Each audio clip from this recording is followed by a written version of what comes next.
Excellent. Good Okay. evening, everybody. I just say good evening to everyone. Oh, okay. Good evening, Ms. Bennett. Auntie.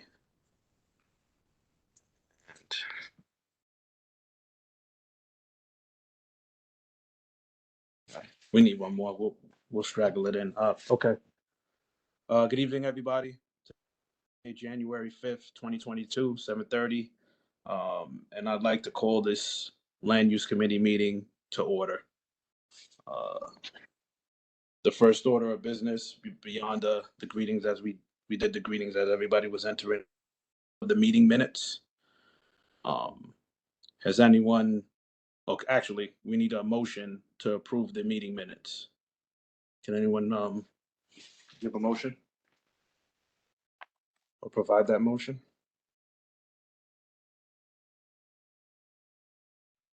Mayor Thomas moves to approve the minutes. Do I have a second? Second, President Lewis, committee member, board member. Motion has been properly moved and seconded. Now we opened up for discussion. Are there any amendments, changes, corrections that need to be made for the meeting minutes from December? Anybody?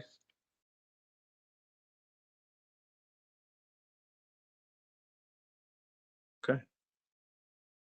Hearing none. All right, so I'm gonna call for the vote.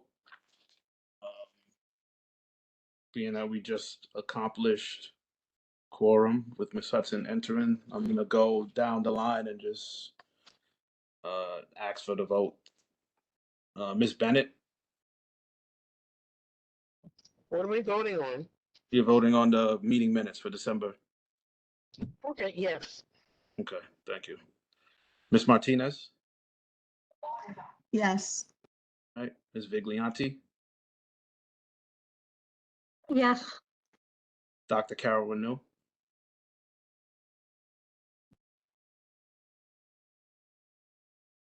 we'll come back to Ms. Renew. Ann Hudson, Yes. I think Rachel Goodfriend is present. Julia Charles, I didn't see. Mary Gallagher, I didn't see. Joan Erskine, I approve. thank you. Bree DeCosta, Bree, I So- approve. thank you. Yes.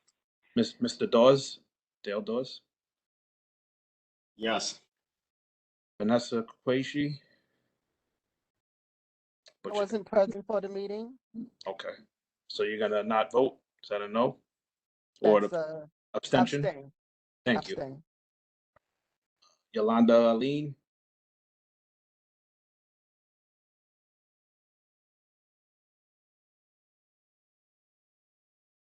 I don't see Ms. Fields.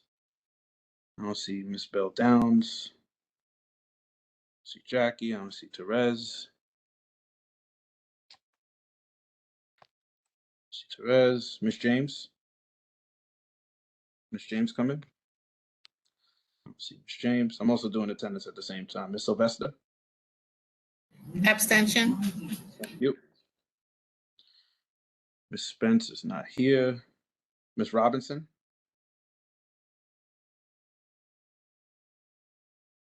Lilith. Robinson.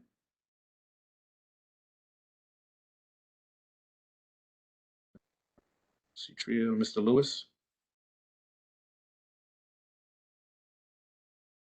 Accept, yes. Miss Thomas. Yes. Thank you. Don't see Alexandria. So that's 1, 2, 3, 4, 5, 6, 7, 8. She didn't answer. She didn't answer. So we have 10 confirmed yeses and 2 abstentions. So the motion passes. The meeting minutes are approved. I'll move on to my chairperson's report. So, just take a deep breath. Good evening, everybody. I hope you had a safe and enjoyable holiday. as far as the business of land use, we haven't really received any new applications, inquiries, or anything along the lines of that. As far as landmarks, we know that we have some pending applications coming, but I guess they haven't progressed enough to come meet us formally. Also, I'd like to thank Ms. Erskine and Mary Gallagher for always giving me the information as far as solicitations to see how the strategy is changing. Seems like they're ultra targeting specific members of our community, which we knew, but constantly reviewing and receiving the solicitation keeps me apprised of what's actually happening out there. We see different types, and actually gives me an idea of the corporations that are, or the people that are trying to target specific individuals. And if I see a pattern or something that'll allude to something bigger happening in certain areas. Tonight, we'll also be reviewing the funding request letter. We know that we spoke earlier on, it got a little bit hectic. We had a couple of long presentations, but we are trying to still do that estate planning event, hopefully this spring. So a letter was submitted to everybody tonight, needs to have some corrections made. I'm sure there's some errors there. We'll modify and adjust the letter accordingly. I'm hoping to get it voted on tonight so I could bring it to the executive committee on Monday and get it approved so we can move forward. Obviously, we need to know what we have in our cash in order to know what kind of event we could actually execute on. And finally, speaking on, the general board meeting last month, that the DDC came and did a presentation. Seems as if everyone was happy for the most part for what was presented. I hope that it reflected exactly what everyone's been conversing and debating and fighting for many years. If you weren't able to be at that presentation, we did share the slide deck. And thanks to Ms. Thomas, our communications chair and land use committee member, there is a link on the YouTube Community Board 17 website of the actual presentation, of actually the meeting that night. So you'll be able to get the verbiage and the narrative behind the slide deck, should you choose to be interested in that. There was a solicitation that happened that just came, not a solicitation, a flyer that was sent out for something happening on Clarendon Church for MLK Day. I'll try to get those details distributed to you a little bit later. I don't have them in front of me, but there is an event. I think they're going to be screening the John Lewis film, Good Trouble. I want to say, I don't want to give you the wrong information. I'll make sure I circle back and get that back to you. And no communications from 98th Street, unfortunately. And just reviewing to make sure everything was covered. I believe that concludes my report. Are there any questions?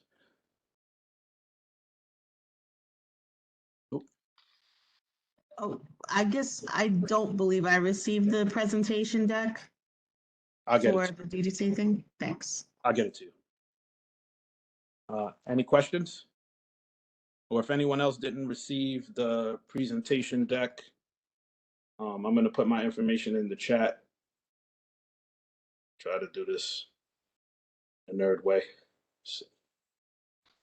Put my information in the chat. Get it to me, and I'll forward you the link. And also, I provided the invitation link to our WhatsApp group. I'd like for people to join that. Seems we have a lot of little side conversations there.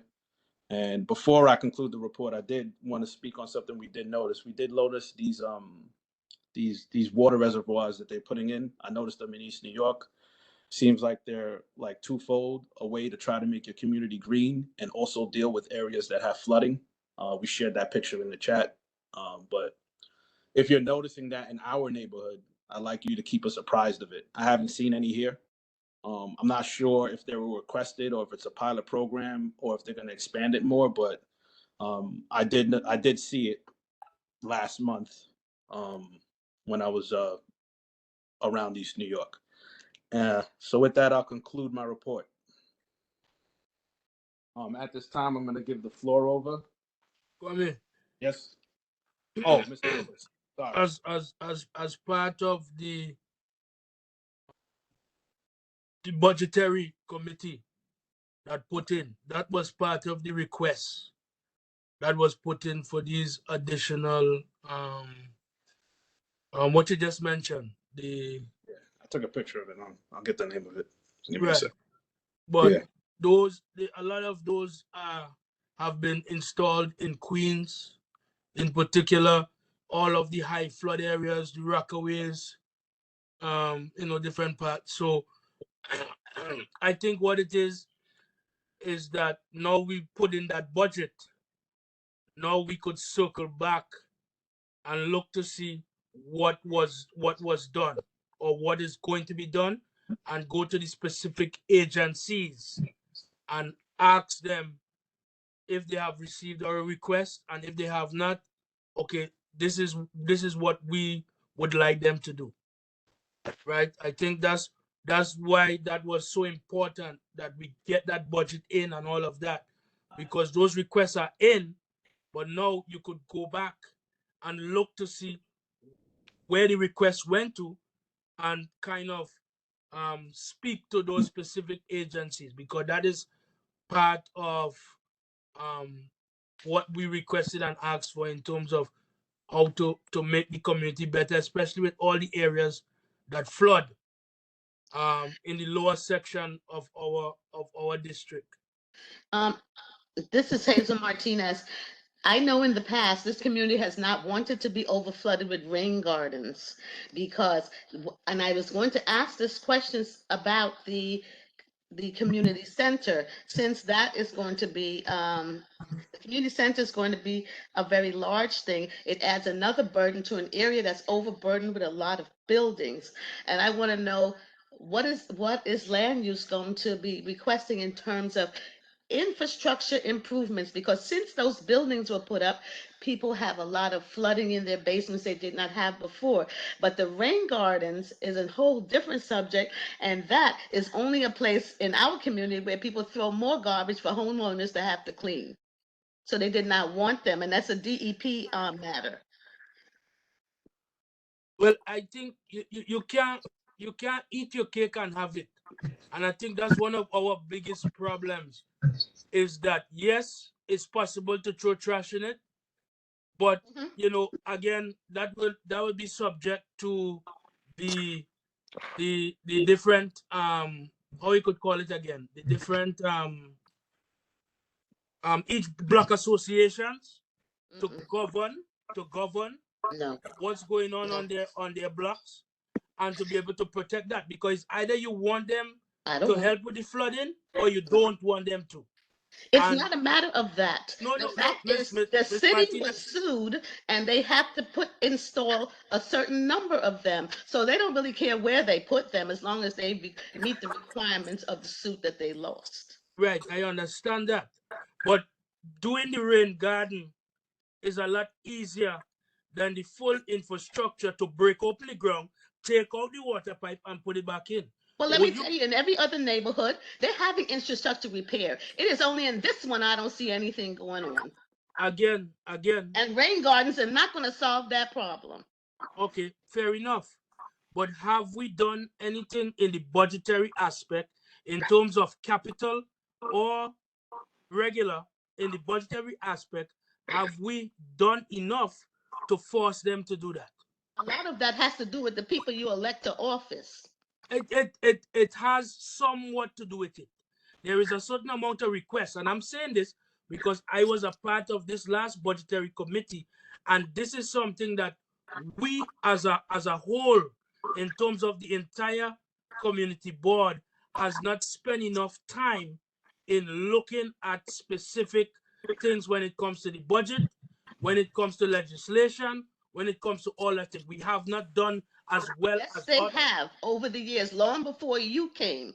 That was done, and those issues have been brought up year after year after year. But we don't have elected officials that are very much involved in doing anything, and the board is not. It changes from very often, and so therefore there's no continuity. Okay, Miss Martinez, what actual infrastructure suggestions were done in these prior conversations to alleviate this issue? Nothing was done. It's been asked for infrastructure because certain areas have flooding. It's been asked, there's streets with, I see now they've paved over the streets instead of going inside. When you go down on 6th Avenue, and you're going to see for years, they are improving the infrastructure. They're installing new pipes everywhere. Every other community you go in, there's work being done. There's nothing here except putting up more buildings. You're adding more people and more need for increased sewer system. It cannot handle. This was made for single family and 2-family homes, and now we have buildings with lots of people in them. And there's still there's no improvement to go along with that. Okay, so I'm gonna say that you're against the rain gardens. I didn't think so. I frankly wouldn't want to see one. Positive thing. I've seen them around. They haven't solved anything. It's just a Band-Aid on a problem that Oh, really absolutely. needs some serious more work. Understandable. Miss Viglianti, I saw you were unmuted. Oh, I was going to just agree with Hazel, but I don't really have anything to add to that. Okay, thank you. Miss Allison Martinez.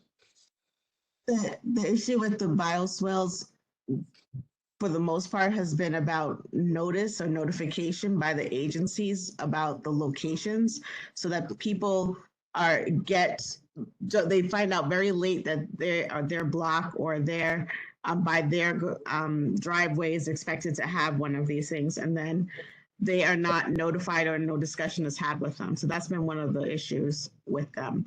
The other part is that when they first started talking about doing the bioswales, they said the sanitation would be responsible for keeping them clean. But the reality is that's not the case. The sanitation is not going to be able to keep up with the 3,500 bioswales that they add in. And so we would have to have some kind of condition, because homeowners will complain because they will become filled with trash. We just know that already from the existing conditions in our community when it comes to sanitation, which has already gotten worse over time. Understanding. I will say that the ones that I did see were clean, but it's the sample size that we're talking about was one block. There was actually 4 installed on that particular block, and it was something new. I'm glad that somebody was aware of it. I'm just wondering what kind of research they did to target it, and why did they place it in specific areas. The block that I saw it on, I have history there, and I don't believe that that was a flooding block. So I'm just curious to know why and how they're targeting the areas where they're getting installed. Miss Bennett? It was a project from before the pandemic, and they were required to put in at least 3,500 across the city when they lost the lawsuit. So that's what it has to do with. So it's just where could it fit? But there hasn't been much community engagement with residents to make sure that they're okay with it being there. In fact, I had one person complain because it was by their driveway that they intended to put it, and it would mean it'd be impossible for them to get out of their vehicle, open the door to get out. So. Oh, yeah. Well, if anyone sees any, or if there's any type of information out there that would show where they're being targeted, maybe that's something that we should find. And maybe we could invite the DEP to speak on it. Just something I noticed. I thought I'd share. Ms. Bennett? It's Miss Bennett. In my area, there's one on Linden Boulevard. I believe it's East 96th Street, adjacent clinic for Brookdale. You said Linden Boulevard and East 96? Linden, I believe it's East 96th Street. Yeah, right after Rockaway Parkway, and then the next block. I think it's 96. It's right there, right where the doctor's parking is. In fact, some of the doctor's parking to put that garden, that rain garden there. But no, and I went to a meeting last year in Bay Ridge, and they had a problem with the flooding also. And they came to the conclusion that a lot of people in the area are eliminating their front yards and their backyards to put vehicles in. And there's no place for the water to go. So now they're demanding that the city enforces the do not destroy the frontage, because you don't legally own it. It's frontage. But people don't know this. A lot of people get houses, buy houses, they don't know. And then they actually, they tear out the front yard. Oh, I put my car here. So where do you think the water's going to go? Yeah. Oh, I In think. this community, that's what's going on. Same thing here, same thing in Bay Ridge. All right. So it sounds like they're being placed where they're not even affecting the flooded areas or the areas of concern. Not enough. They'd have to stop people from tearing up their front yards. Yeah. Band-Aid or not, it's not being targeted where it's damaging the neighborhood. So Nope, it just damages the area because, as Allison said, it's in front of your house. You can't get in your driveway. Some people can't even get deliveries into their own home up the steps because they have to go over those railings that they put in, the guards, to yeah. protect it. They have one marked for my house, but there's a gas line there. They can't do it. But it says to be cut. I said, yeah, let them cut it. They'll cut the gas line. It makes no sense. All right, Thank you. thank you, Ms. Bennett. Ms. Martinez, is your hand back up, Ms. Hazel? Yes, I just want you to know that before the pandemic, they came around and they drilled holes in our sidewalks that we repaired to test. They claimed they were testing the soil, but they were preparing for these bioswales. And the thing is that once they did that, they didn't properly repair the sidewalks, so people have little holes on their sidewalks that Mm-hmm. DEP is supposed to fix. Now it's another battle we have to have with them. Okay, thank you, Ms. Erskine. So your hand was raised? Yes, with regard to the flooding, it's been terrible in this neighborhood since I moved in. And on November 11th, I walked down Foster and I walked across East 38th and East 39th above my knees. I was wading through water. So I don't think bioswales are going to help with that a whole lot.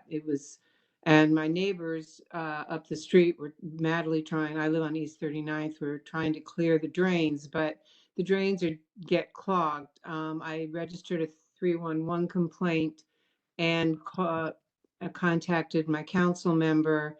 I got a response from the DEP saying that they had cleared the drains. We haven't had that problem since, but we haven't had the same kind of rains that we've had since. So I think I also, some time ago when I was looking into this, I found a map that showed the storm flooding, not ocean flooding, but storm drain flooding. Yeah, I'm And familiar with that map. yeah, and this area is all blue. I mean, we get flooded. They know about it. They know we get flooded. And also I found a map that showed where they have projects to ameliorate the problem and the little red dots showing where the projects were. And there wasn't one anywhere in Community Board 17. So we have a problem. We don't seem to be even on the radar to have it fixed. We either need more extensive drainage. Bioswales are not going to do the trick. We need better drainage. We need regular DEP clearing of the drains. It's too late to come after. My neighbors are now, they just remediated the mold from the last time there was a flooding, and now they're been flooded again. Their basements are flooded. So I think we need to figure out some kind of coordinated response. And my apologies to people who've tried to do this before. I guess I'm a little late although I've been looking into it for a while. I think we need to make a more coordinated response saying, this is a problem here. People's properties are being damaged. They're having to deal with mold. It's a health issue, and really start demanding better response. Okay. Who we respond or who we send that request to, something that we have to narrow down and do. If I may, we send it to our council member and we make a coordinated response, outreach to her. And I think that's where we go. And if worse comes, I think we also go to our state representative and say, we need help here. We're underwater. Okay. You think that's something that we could craft? A letter that we could craft that hopefully I could go upstream, get our letterhead on there and have it sent to a council member? requests. And then we need a, targeted follow-up to say, Yeah. did you get our letter? What are you doing about it? When do we Yeah. get our meeting with DEP? When are they going to start scheduling regular cleaning of the drains? So I think that I'm gonna agree with you. Maybe we should craft a letter with the narrative that we're speaking about, and then I'll have Ms. Frazier reach out to our DEP contacts. Maybe that's a meeting that we need to have. I'm not sure if they've been here before, so maybe we need to get a representative here to discuss it. At least discuss it with them. I'm pretty sure that they'll push it off to somebody else, but at least we'll get the complaint, what a complaint would be directed to, and have them address it. Well, I'd be happy to work on the letter. I also have photographs. I took pictures. I've got pictures. So the to pictures, report. the map, I know the map we're speaking about because I came across it before. I think that we should do all of that, and the Okay. less imagination, the better. It all helps. So let's do it. I'm Let's do happy it. to work on it. Appreciate it. I'll be in contact, Ms. Erskine. Thank you. Thank you, Mr. Johnson. Yes, I just want to say that we have the same problems over here by Whitty Lane and East 56th Street. I don't know if anyone's familiar with Clarendon Gardens. It's a large apartment complex. Now, back in the day, this was before I moved in the neighborhood. I just did some research. They used to have trees, they used to have grass, anything that could absorb rainfall. And I don't know if it was a new owner. He laid waste to everything that was green in that back area. Everything back then now is blacktop. So when we get heavy rainfall like Ida, everything just sheets off the blacktop and it comes right down East 56th Street. And we only have 3 storm drains. And between leaves and we have a couple of businesses here that have customers and they leave litter everywhere. So between leaves and litter and what else, those storm drains become overwhelmed in minutes. And that's with my neighbors along with myself just trying to maintain it whenever we know that there's going to be heavy rainfall. Even without heavy rainfall, we try to maintain the area. But it's just the volume of water is excessive, and it's coming from that apartment complex. So I don't know if the city can also address that, because I know you guys were talking about frontage and these people are just taking away anything that can absorb rainwater. And that's basically. Thank you, Mr. Johnson. It's definitely an irrigation issue. I'm surprised that there hasn't been studies done. There probably has. Right. I sent an email. I'm sorry to cut you off, but I sent an email to DEP. They sent a rep, and I walked them up the block and I actually pointed out, how the water just sheets right off and, it comes down. And, I haven't heard word one from them since then. So I don't know if it's just to blow smoke that they're going to send somebody over and leave it at that or what. Okay. Also, the frontage, like I said, when you remove that frontage, that is essentially where the water has to go. And when they remove it, you notice, it's going to go someplace else. And it's going to area. And that's the problem, they were having there. And they invoke the fact that the building says you cannot remove that. You legally don't own it. It's for aesthetic looks. It's called frontage. You're not supposed to remove it, and they're removing the backyards. They're cementing everything.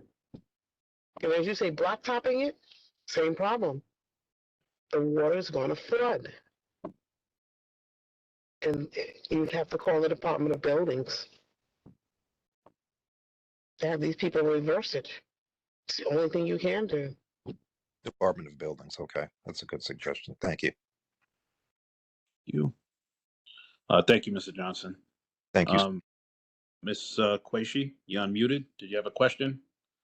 Just wanted to also mention that the corner of Troy and Farragut has similar problems. When we had Ira and the other hurricane, the water was up to my knees. And that was due to the fact that we were doing COVID and the streets weren't getting cleaned properly. And the corner of Troy and Farragut is on a pitch where all the water from Foster Avenue comes down to Troy and Farragut, and all the water from Farragut and East 45th comes down to the corner of Troy and Farragut. And of the four corners, my house is the only house that has life because it's a commercial and residential area. So if Brooklyn Prime is closed, and the other two corners is a commercial auto mechanic place, and then the other corner is the Fazio Brothers. If they're gone for the weekend, I'm the only thing that's alive around here, and so the water is up to my knees because no one is going to sweep the trash off the streets if sanitation doesn't clean that side of the street before we have a storm. So what I found out over the years, based on the meetings we had with sanitation and DEP, that DEP doesn't come and clean the cash basins anymore on a schedule. You have to call DEP to come and clean the cash basins at the bottom. Sanitation will clean the top of the debris, but what DEP will, if you make a 311 ticket, they will come and clean out the bottom of the cash basin so the water will flow and it will have somewhere to go. So it's a two-part issue. One is what comes on top and what happens on the bottom, because the water won't go anywhere if we have a major flood. So I just want to give you that little tidbit. And also the letter that you do draft, I would suggest that you also put Commissioner Tisch on that letter so you get some movement. Okay. The head of sanitation. Yes. Yeah, we could do a blanket letter and send it. We're gonna send it to more than just because we have, one council member, but we have other members. So we'll send it around, see what type of support we get. Obviously, we don't wait for the problem to come to address it, so we'll try to address it beforehand. Maybe the best suggestion is having it scheduled to clean, knowing that there isn't a aggressive issue. Yeah, the catch basins, the sewer lines, those catch basins need to be dredged because as Hazel stated, on 6th Avenue, they put brand new sewer lines in the whole area. How do we get that done? Listen, on 4th Stuff, Farragut, Yeah. it has to be updated. Yeah. I'd like to do some research myself to see. I mean, what is an update? Like changing the pipes, or is are the pipes corroded? They changed the size of the sewer line. They changed the size of the catch basins underneath the ground. Okay. The underneath part, because I've seen it. I've been on 6th Avenue. And they have those big square little like houses, mini houses. That's what goes down into the ground. We don't get it. Ours are smaller. Those things are huge. They did Kings Highway where I live, maybe back in the 80s. Now it needs to be redone again. You got to keep up with the times. Ms. Vigley. With the amount of people. I'm sorry, Ms. Bennett. Sorry, I didn't know you were still speaking. You were saying something? Yeah, so we need to keep up with the amount of people that are influxing into the community. We have more people than we had back in the 80s, 90s, early 2000s. It's got to go somewhere. Plus, people are dumping in these catch basins. Like I said, they need to be dredged. Understood. Thank you, Miss Bennett. Sorry, I'm just looking at the hands. Ms. Viglianti, your hands are raised. Yes, another thing that causes this problem now more than in the past, I noticed that when, a lot of the streets were dug up to put the new gas lines in. Yeah, I did notice that. Yeah, and when they regraded the streets, they angled them so that they're not flat anymore, and they they're higher in the middle and they slope down towards the sidewalks. And so when it rains, the sidewalks are much more flooded than they used to be because instead of the water going down the street to the drains, it's sloping off to the sidewalks and onto properties. It's happening on my block, and I'm sure that it's happening wherever they regraded the streets because they regraded them differently.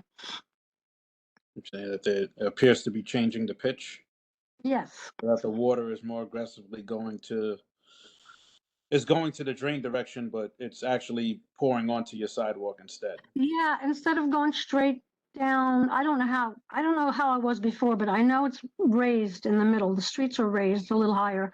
And my sidewalk is definitely more flooded than it used to be. And you can see the way the water just feds off to the sides instead of flowing straight down the block at the curb. Okay, is that something you think you could photograph? So another picture that we could include? Yeah, next time it rains, I can do that. Appreciate that. Would that be all, Ms. Vig? Thank you. Ms. Martinez, Hazel Martinez? I think that you need to have whoever DEP and your elected official, your council person, looking at our community because there are not enough catch basins. There are areas that don't have any at all, like New York and Farragut. There's none on either of the four corners. And I think there are not enough catch basins. Some of them aren't large enough to accommodate all the new construction and the new residents that it causes increased pressure on these things, and we don't have enough to service everyone adequately. And people are now experiencing flooding where they didn't have it in 40 years. Thank you. I think it definitely needs to be a study. We also have increase in rain, the amounts of rain that's actually coming in a concentrated time frame. Chris? Your hand is raised. Chris? Yes, hello, good night. How are you?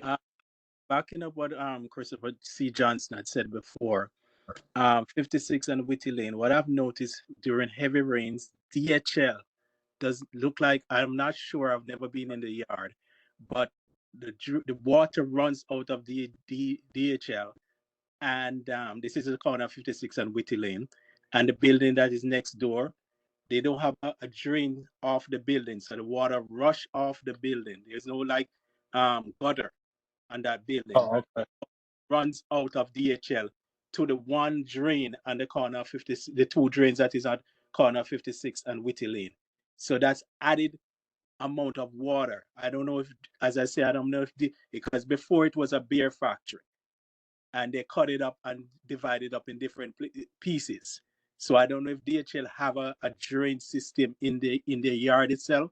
But when I stand on the balcony and look out, you can see the water rushing out of DHL towards the two drains, and coming from Kings Highway. There's no drain at the corner of Kings Highway and Whitty Lane. So everything comes back to 56 and Whitty. So now the excess water comes back to 56 and 50. Right. So everything from the houses is coming to 56 and Whitty Lane, 56 and Whitty Lane, and the commercial building water is rushing out into the street. That's what I witnessed during Ira and the other hurricane last year. So I don't know who can talk to DHL because you try to approach and it might become a conflict. So I'm just giving my piece that what I've witnessed so far. And also, I have on tape last year when we had a heavy snow, they pushed the snow out DHL. Get people to push the snow from their yard into the street and block it and put it on top of the drain. So I know that's another issue, but we're dealing with water, but that's an issue also that need to be addressed. Who approach DHL about situations like those? That would definitely probably be a 311 complaint to start. You having somebody come and review. I don't believe that they're supposed to have the runoff concentrated all the way to one area. It should be, runoff should be going to a gutter and run to a specific area where it makes sense so that it wouldn't be no ponding. So they clearly have some issues going on. It might be a Department of Buildings issue, depending on the situation. So I'd start with 311, register your complaint there, and hopefully they can navigate you to the correct department to address, and, just document it, documenting that you see moving forward. And I'll look into see who would be the appropriate agency to contact for matters like that. Okay, It's thank you. probably ultimately DEP. Okay. Typically everything that happens with water would be a DEP issue. I'm just not sure how environmental protection would, penalize a business of how water is coming off of their property. But there's probably a way or a means to address that type of issue. Okay, thank you. Thank you. Several hands. Thank you, Mr. Chris. Can I just say something in response to that? Because I live on Clarendon and 56. When the beer company was there, we had the same problem on Avenue D between 56 and 57, where the water would rush into the people's homes. But the beer company was a different animal to deal with. And they put in a drain in the front, and DEP put in a catch basin in front of someone's home. Now the DEP says they don't put catch basins in anymore, but you have to, I have to look up the information for the owner of that same property, because I have his information. Because they need to, because sometimes I have to make them clean that drain. So maybe you need something on the back end, because I did send the board a video. I sent Ms. Fraser a video of when they take their, DHL is a very bad company in our community. It is not doing anything good. So when they take their garbage out, they even take a trailer out with a lot of water draining out of it into the middle of Whitty Lane, and then they have a truck pick it up. So they have trucks all over the place. They're not a good company for our neighborhood, but not most of the businesses aren't. But that is something that, I will look up the information of the owner of that piece of property, because if that's the backside of it, they would have to put in a drain. Yeah, I wonder if we could get some sort of civil engineering and some studies done to see where the drains would be the most effective. I'm pretty sure But that they we have to can. put one on their property, because how they have it pitched, that's how they had theirs pitched, and the water was cascading down into people's homes, and destroying their garages are like ground level and destroying everything. So they put that in. So these people gonna have to, the landlord have to put something in on the other side, the Whitty Lane side of it. Okay. You saying the landlord as in the owner of the DHL business? The owner of the property itself. I Oh, the have prop. his information. I just have to look for it. Okay. Yeah, if you could do that, that would be good. Maybe we could reach out to him, see what he says.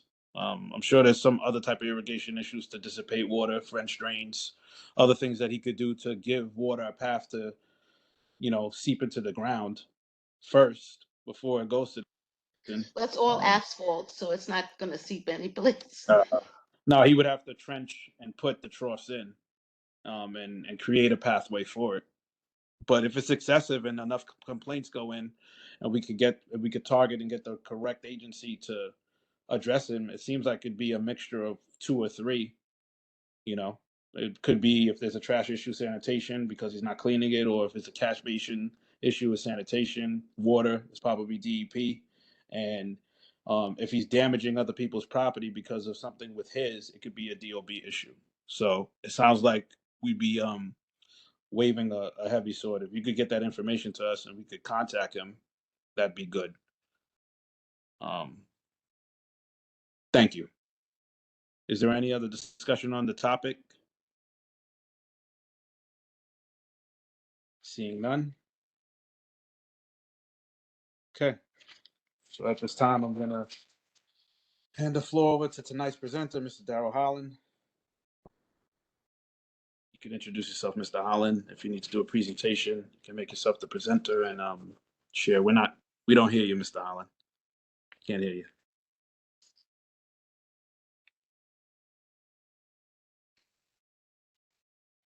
Nope.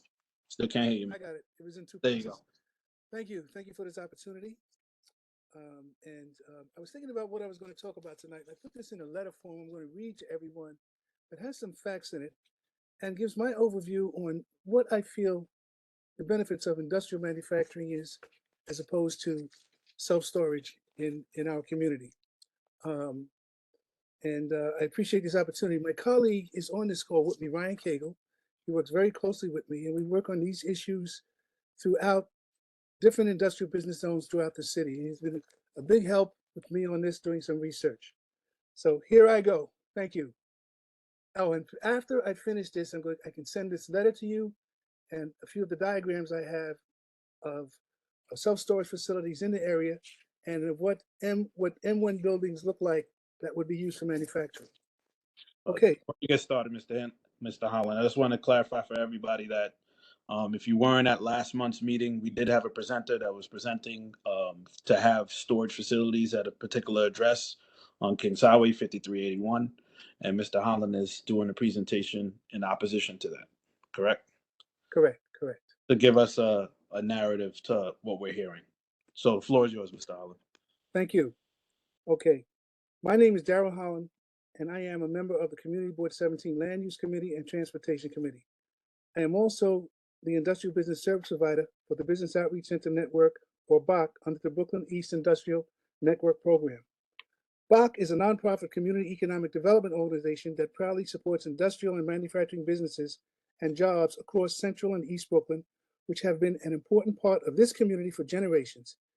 In New York City, industrial and manufacturing jobs pay significantly more than service industry jobs. These jobs are also much more available and provide a pathway to the middle class for people without access to higher education, immigrant populations, and other underserved communities of our city. Good quality jobs are becoming more and more scarce in our city, especially in many of the neighborhoods of East and Central Brooklyn, which have some of the highest levels of unemployment in the city.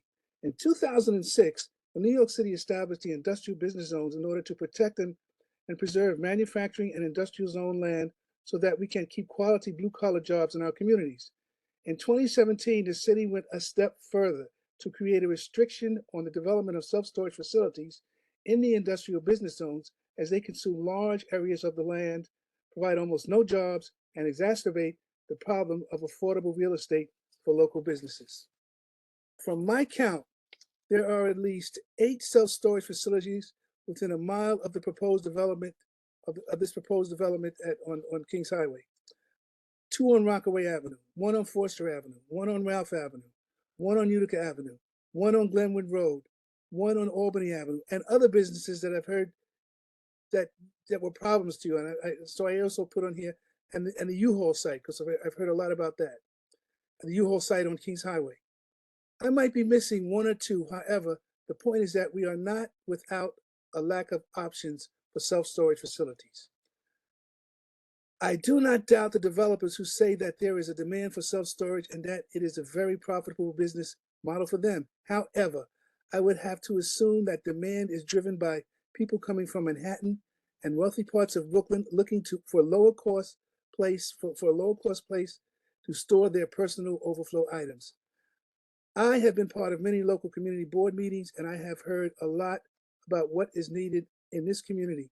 Conversations centered around issues related to access to healthcare, education facilities, quality jobs, community centers, parks, and recreation facilities, and addressing food insecurity. I have yet to hear a community member say that what is needed is a 5-story self-storage facility towering over their backyards, creating an eyesore for future generations.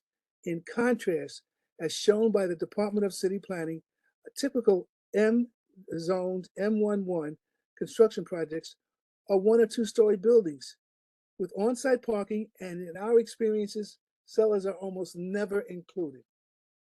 As a community, we have a decision and a voice, and I believe that our voice should say that if we are going to forego the opportunity for quality jobs for this community, then it should only be for a use that addresses a real need and truly provides a benefit. The rejection of this application for a special permit represents an opportunity to place the demand for better quality of life for the members of our community above the monetary value of yet another self-storage development. Thank you. I'm open for questions. Thank you, And, Mr. Mr. Afray, I have a couple of diagrams here. And should I send it to the CB? I don't have your email. Should I send it to you or should I send it to the CB17 email address? My email's in the chat. I'm not sure if you can see it. But yeah, if you could send it to that email in the chat. Okay, let me open up the chat. I could share it. Are there any questions? Excuse me. Are there any questions for Mr. Holland? Yes, Ms. Thomas. I see it. Can you hear me? Yes, I can hear you. Yes. Okay, all right, because I have headphones on. I recall 2 meetings ago, you did mention that you were going to do this presentation, but also you mentioned something about storage facilities having a history of using these places to store building supplies for for pending projects that would be coming to particular areas. I was hoping you were going to include that in your presentation because I was interested to hear more about that. Okay, my colleague Ryan Cagle is on the phone, and right before the pandemic, we testified. Ryan did a lot of work on that. Ryan, you want to take that question? Sure. Thanks, Daryl, and greetings, everyone. It's a privilege to be in the space with you this evening. I work with Daryl as an associate at Business Outreach Center Network, Bach Network. And you know, the notion that self-storage developments are used by independent contractors and construction contractors to store goods is largely a myth. And it's a talking point that we've heard self-storage developers use to try to push these deals through. We opposed the development of a self-storage facility in the Maspeth and in a different area of Queens, and it was related to a Home Depot development, and that was, again, it's a myth. That one of the talking points that Home Depot representatives brought up. We at Bach Network, we actually work with a number of contractors. We have Bach Capital Corp is a CDFI that's closely related to us, that is a lender for the Contract Financing Loan Fund. So we, and through other business support, we have a long history of working with contractors. Contractors by and large don't want to store bags of concrete and sheetrock. These are materials that are job specific, and really those materials would be used on demand. There's not really a monetary incentive to have, essentially a warehouse of goods sitting collecting dust. That's not in the best interest of most contractors. And so in our experience, the contractors that we work with, again, either use the materials on the job, and in some cases things like tools and that nature can be stored on the job site, or sometimes in their commercial vehicles and vans and so on. Thank you. Thank you, Ryan. More questions, please.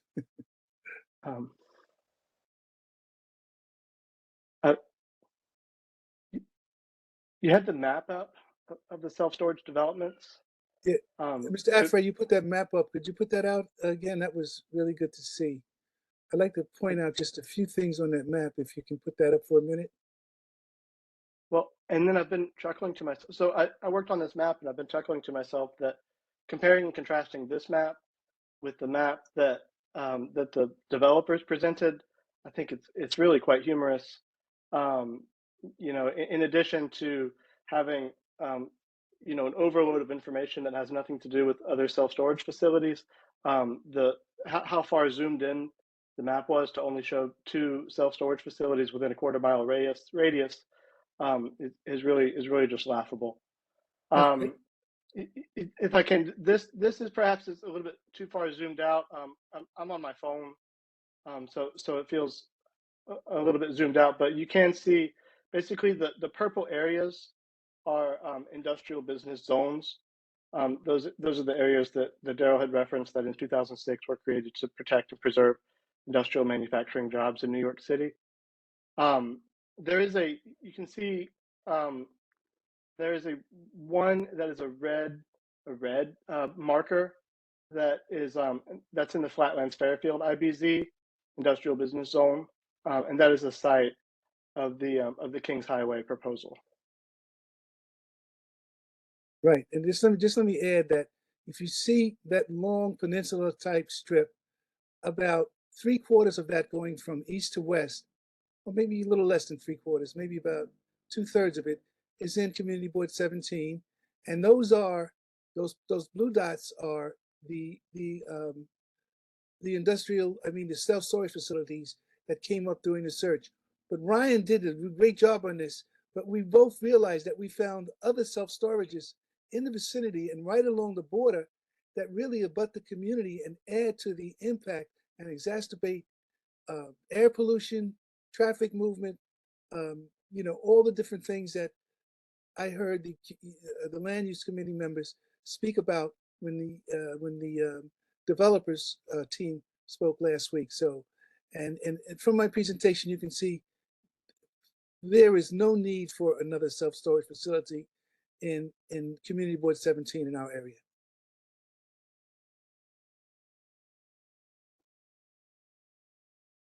Thank you.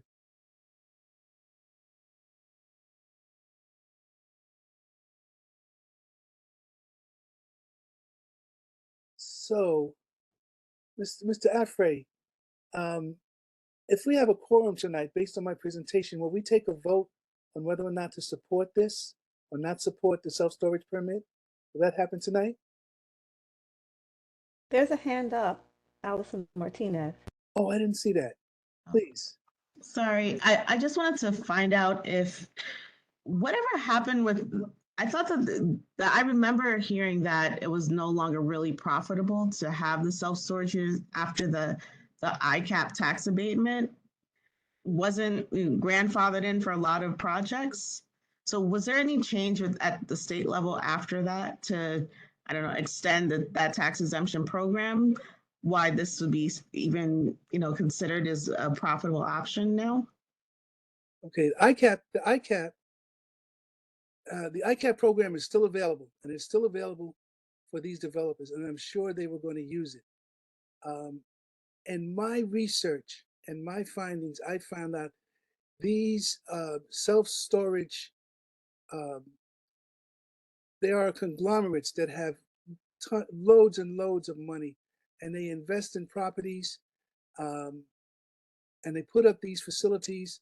And from my standing, and from what Ryan said before about them not being used for industrial use or even high commercial use, is absolutely correct.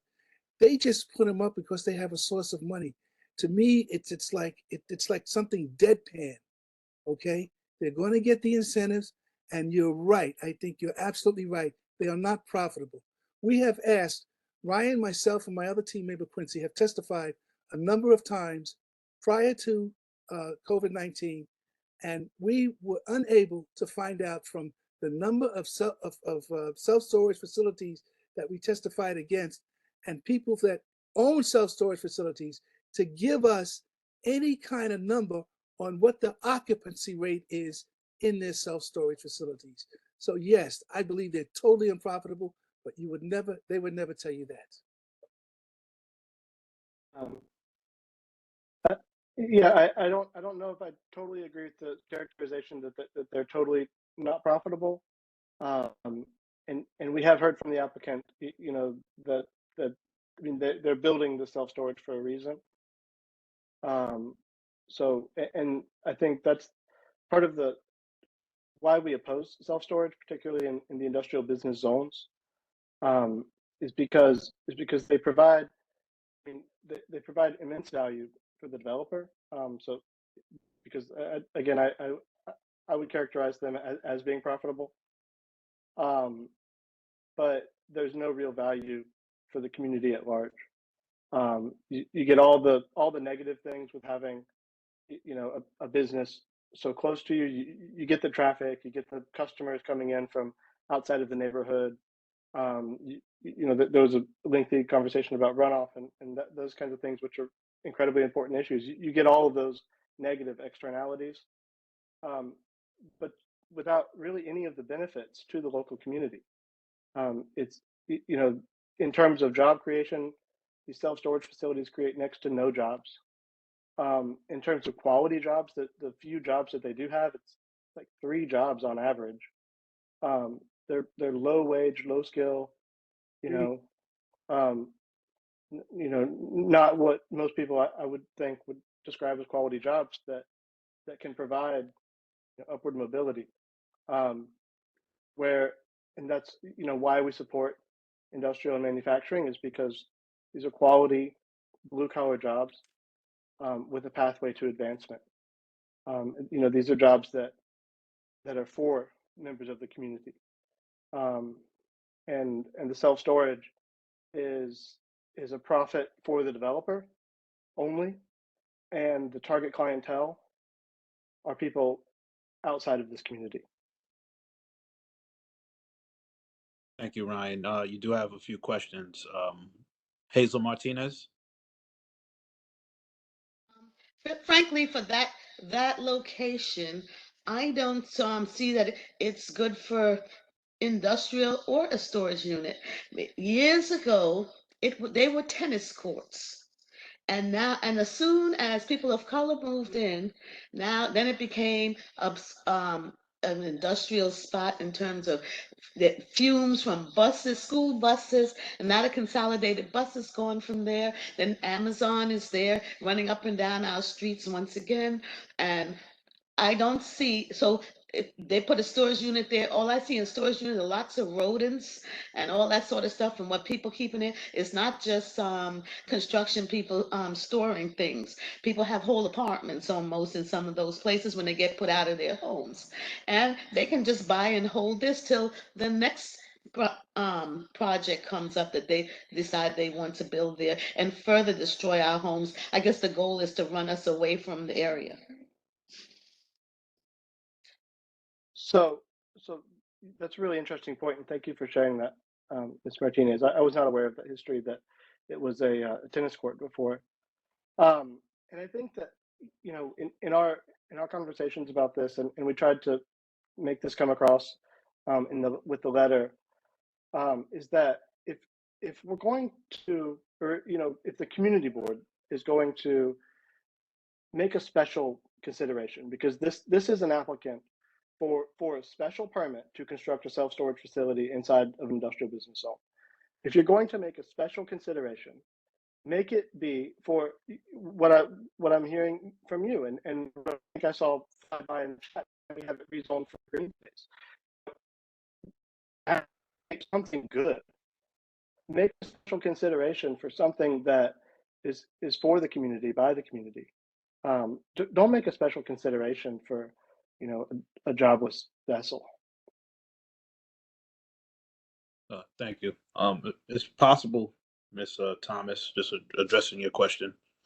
But let me just make sure that I get everybody. Allison Martinez. I just wanted to ask if, since you have such vast experience in terms of the different types of contractors or types of businesses that work in industrial spaces, maybe similarly situated to this, if you could propose like a couple of suggestions that would have low impact in terms of harm to the community or to the residents, because they kept basically with a veiled threat of it could be something worse. So, and they seem to lack imagination about what was possible in that space. So maybe it'd be helpful if we gave them some potential options to consider. Let me take that one, Ryan. Let me start Sure, off. go ahead. Thanks, Derek. Ryan's done so much research on this, and we had a lot of conversation on this. And just to name a few that would be light on the community, that would not cause a lot of pollution.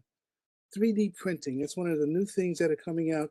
3D printers, they make up printings for replacement parts. They don't create a lot of waste. They're less expensive and they're less time consuming. And these are jobs that require a skill and they're high paying jobs. An art studio or a picture framing studio, a picture framing manufacturer, a bakery, a woodworking shop or furniture assembly, wholesale food distribution, and video and production design for motion picture industry. There are 2 of them in the East New York Industrial Business Zone. And I gotta say, you hardly notice they're there. They do stuff and you hardly notice. Those are low impact and have less of a environmentally negative impact on the community. Ryan, you want to add to that? I really don't have anything to add, but thank you. Yeah. Let me just make sure I'm not missing anybody. Hazel Martinez, you have a follow-up? You should, yeah, your suggestion of wholesale food distribution. Do you think that would be something that's really uh, worthwhile in a small space where you have I mean, a real little residential strip, and then you would have food distribution? That would be terrible. Yeah. I can respond to that. Go ahead, I Ryan. think that this site would be challenging for something like food distribution. But we have to be careful because we don't own this site. And while there are a lot of potential uses that we think would be a great fit for this site, if this site were to become available, we could put it out, and we have a news. We could do our best to help promote the listing. But at the end of the day, there's a lot that we don't control here. But these are the types of businesses that are considered light manufacturing. But Ms. Martinez, I agree with your sentiment that I think this site in particular would be really challenging for a wholesale distribution, because to make those deliveries, you do have that long driveway, and it would be very difficult. I mean, what are they? It would be very difficult to have vehicles going in and out of that big driveway, I think, and I think that we have wholesalers that would likely agree that this is not an ideal location for them.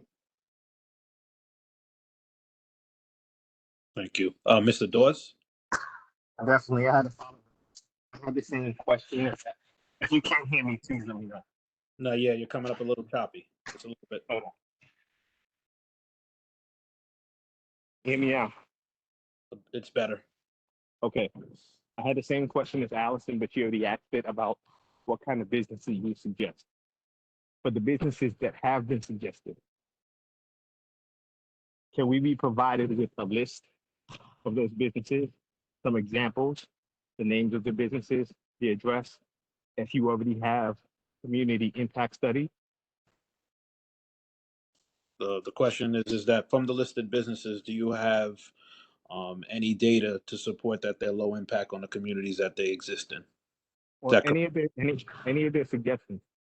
With actual with the actual name of the business, the address, and if the community impact study already exists, that would be wonderful. So if it is to be replaced by, I believe he said M1 business, then we can work to actually recruit. I understand that as Ryan stated, there's not a lot in our control, but maybe we can actually work to recruit versus just having to be subject to whatever comes there. Yeah, thank you for that challenging question, and that's a really, really, really good point. Not that you mention it, Ryan and I and my colleague are now working on putting together a list of businesses in the industrial business zones. We currently don't have a study like that, but it's something that I will definitely look into for you. And in the coming months, I will get back to you with some information. Okay. There are some low impact businesses in our area that I know about, but I don't know what the environmental impact is. Here's another thing. Every single business that uses electricity and gas is required to adhere to local law 97 have to reduce their emissions by a certain percent starting April 1st, 2023. April 1st, 2024, they are going to be given, they are going to be measured, have they reduced their environmental impact by a certain amount. So numbers of that are going to be coming out in the coming year, and I will certainly look into that to see what I can find out now for you. It's going to take a while, but I will get back to you on that.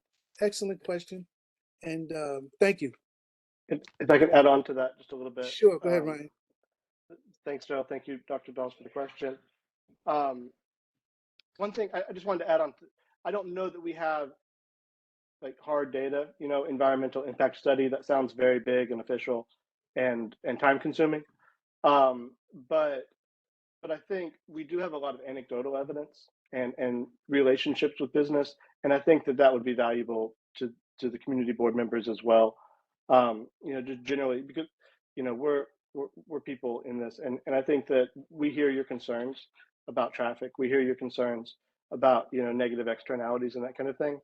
But again, it would be easier for us to provide you with the name of businesses, location, and just have something more conversational rather than an official study. If that would be of value to you, I'm happy to include that.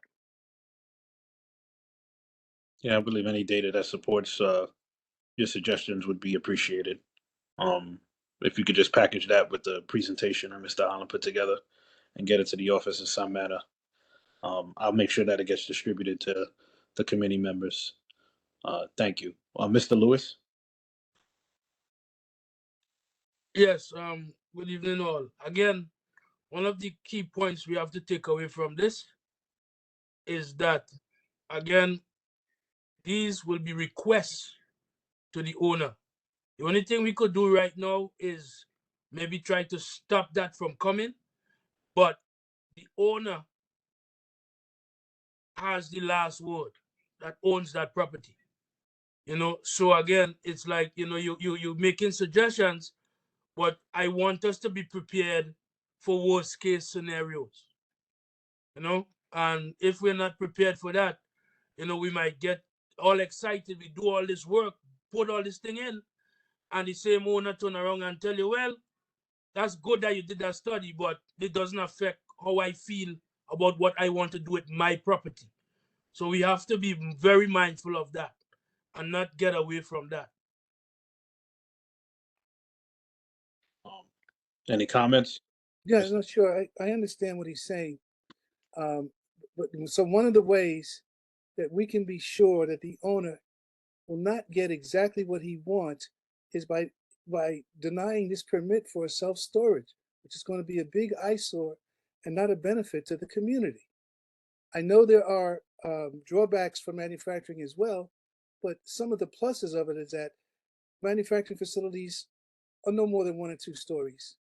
Okay, we already talked about getting low impact manufacturing type of sites there, and Ryan pointed out there's a number of businesses that we are aware of that we're going to cite for you pretty soon that we can talk about what their impact is on the community. So, like, I just want to repeat this. I don't want to be redundant, but by denying the self-storage permit, by saying we're not in favor for it, that's a step to telling the owner, okay, it is your property, but we are not going to allow you to just put what you want there because there's a permit that can stop this. It has to be something more viable, and as Ryan pointed out earlier, more beneficial to the community to meet what they need. Higher employment rate, higher paying jobs, living wage jobs, and many manufacturing jobs have a career path. Does that sort of like answer your question? It wasn't really a question, it's just a statement. I understand that. I'm pro-union, this, that. I'm a contractor myself. Right. And I understand that. But I understand too, as an owner, if I own something, and even if you make a request of me, it doesn't mean that I have to go through with your request. No, you could stop me in specific aspects. But you know, you could stop me in specific aspects. But at the same time, as an owner, I could choose to go a different way. And, like anything else, The next thing, depending on what I decide to go there, might be another thing that you might not be too happy about. So I just want us to be prepared for that. Not to say that we don't fight, we don't continue to do it, but there's a possibility that you will not get what you want or what you're looking for. That's true. I agree, but we have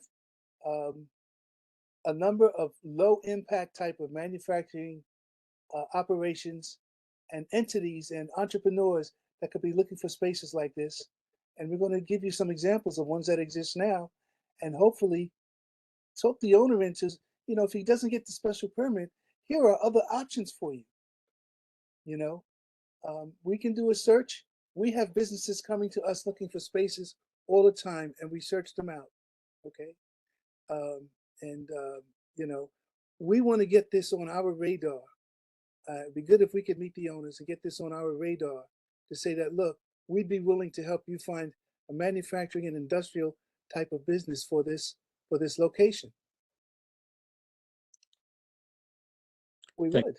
Mr. Holland, you have one more question, Ms. Viglianti? Actually, this is a question for the committee. When are we supposed to take a vote on this? Do we have a time frame? As far as the initial special permit, they haven't. I don't believe we voted on it at the last meeting. I think the sentiment was that they didn't even engage us enough to even, because the overall sentiment was negative. They didn't have an opportunity to have anything voted on. Conversation kind of went left. So they're still in the beginning stages of it. They haven't reached or passed the committee level yet. We are waiting for them to return to propose it. We can't vote on it until they return to the table?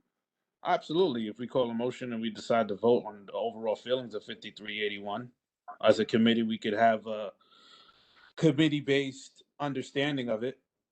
But there would be no official vote because the permit or its application hasn't been accepted yet.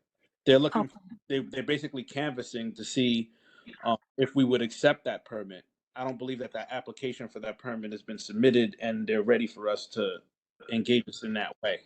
I didn't see anything official come across our table in that matter, is what I'm saying. No official land use business per se, more of trying to gauge like where we are or inform the community of what's coming. Okay, but theoretically, we could vote on it anyway, or? Yeah. We could have a vote that we have on record how we feel about the particular development, that particular permit, storage facility at that particular location, but it wouldn't be backed by anything official document-wise. It would just be a, Well, I have another follow-up then. If we voted no on it, would they be able to? So if we vote no on it, then they can't get the permit? Not necessarily. I mean, I'm pretty sure, like all other applications, we would be one aspect of a process, But obviously, the community that it affects is heavily, considered when trying to give that application in. But I've never reviewed a special permit process. But if I compare it to other things that we've been involved with, I would say that we would be a box that needs to be checked. Yeah. But We got to issue a letter from the community. Yeah, we would be a box that needs to be checked based on our position. That would ultimately have a say in the overall decision, but it won't be the reason for the ultimate decision. Can I just add to that, Mr. Afray? Absolutely. Sure. Just on past experience, if we vote no, and then we take it to the community board, whenever we do, we ask the community board to support the land use committee. And I tell you, it goes to the uniform land use review process. The community boards, especially when it gets to the Brooklyn Borough president, then it goes to the mayor. And I know that our Brooklyn Borough president is very economic development minded. Our say means a lot, okay? It doesn't change a vote, but it has a lot of influence during the ULURP process. So our vote is very important, okay? it's a real leverage if we vote against it. From my All standpoint. all I'm saying is that that official, which I have to update our committee on that too, I guess is the opportunity to do so. The YERLA process has been modified. When an application does come in, they're given the community board, or really our committee and the community board, 60 days to review and come up with a decision based off of that application. So should those applications start rolling in, this was as of our the December borough meeting that I was invited to. So they're trying to shorten the amount of time it takes for an application to be reviewed.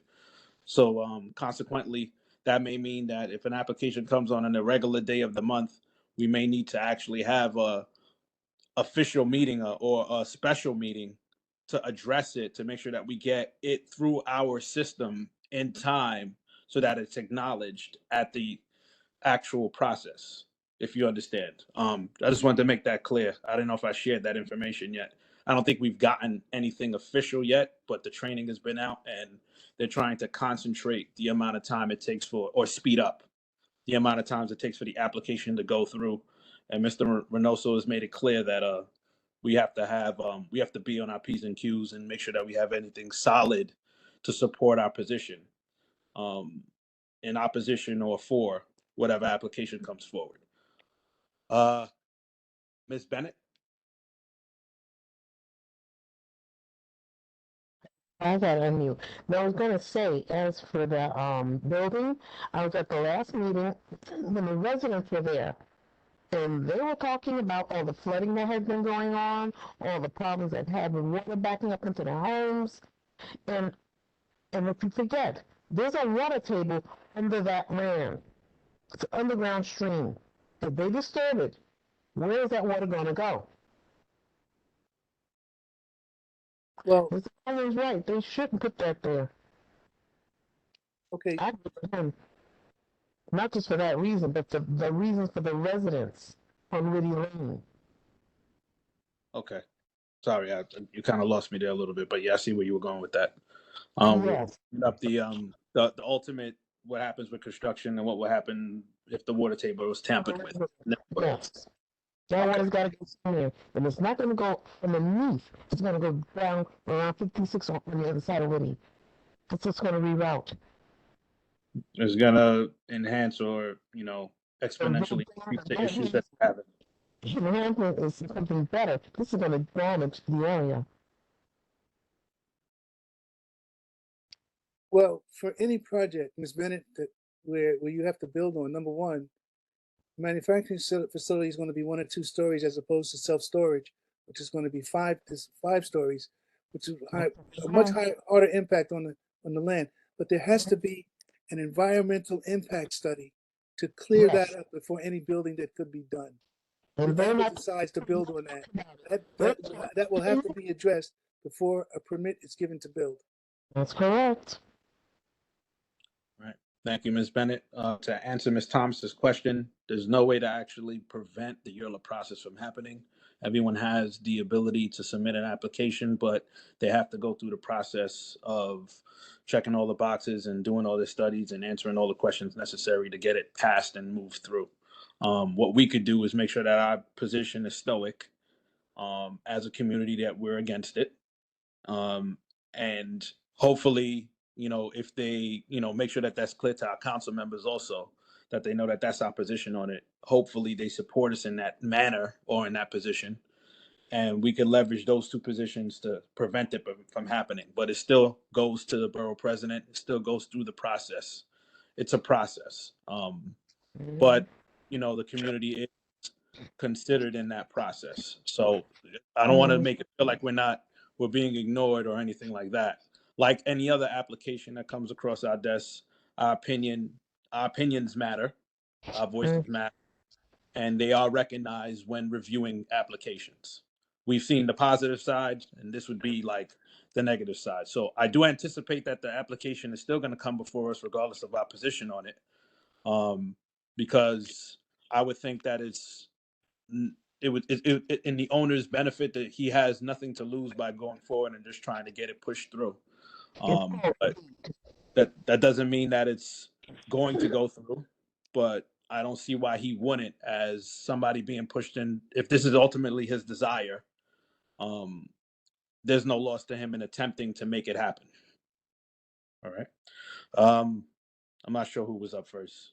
I'm gonna go with Allison because I didn't see the hand. I'm sorry. Marguerite was first. Okay, Ms. Viglianti. Sorry. Can I make a motion that we vote on it tonight? Absolutely. Okay, then I'd like to make a motion that we vote on it tonight. You don't have the proposal. Yeah, see, but that's the point. They presented to us, right?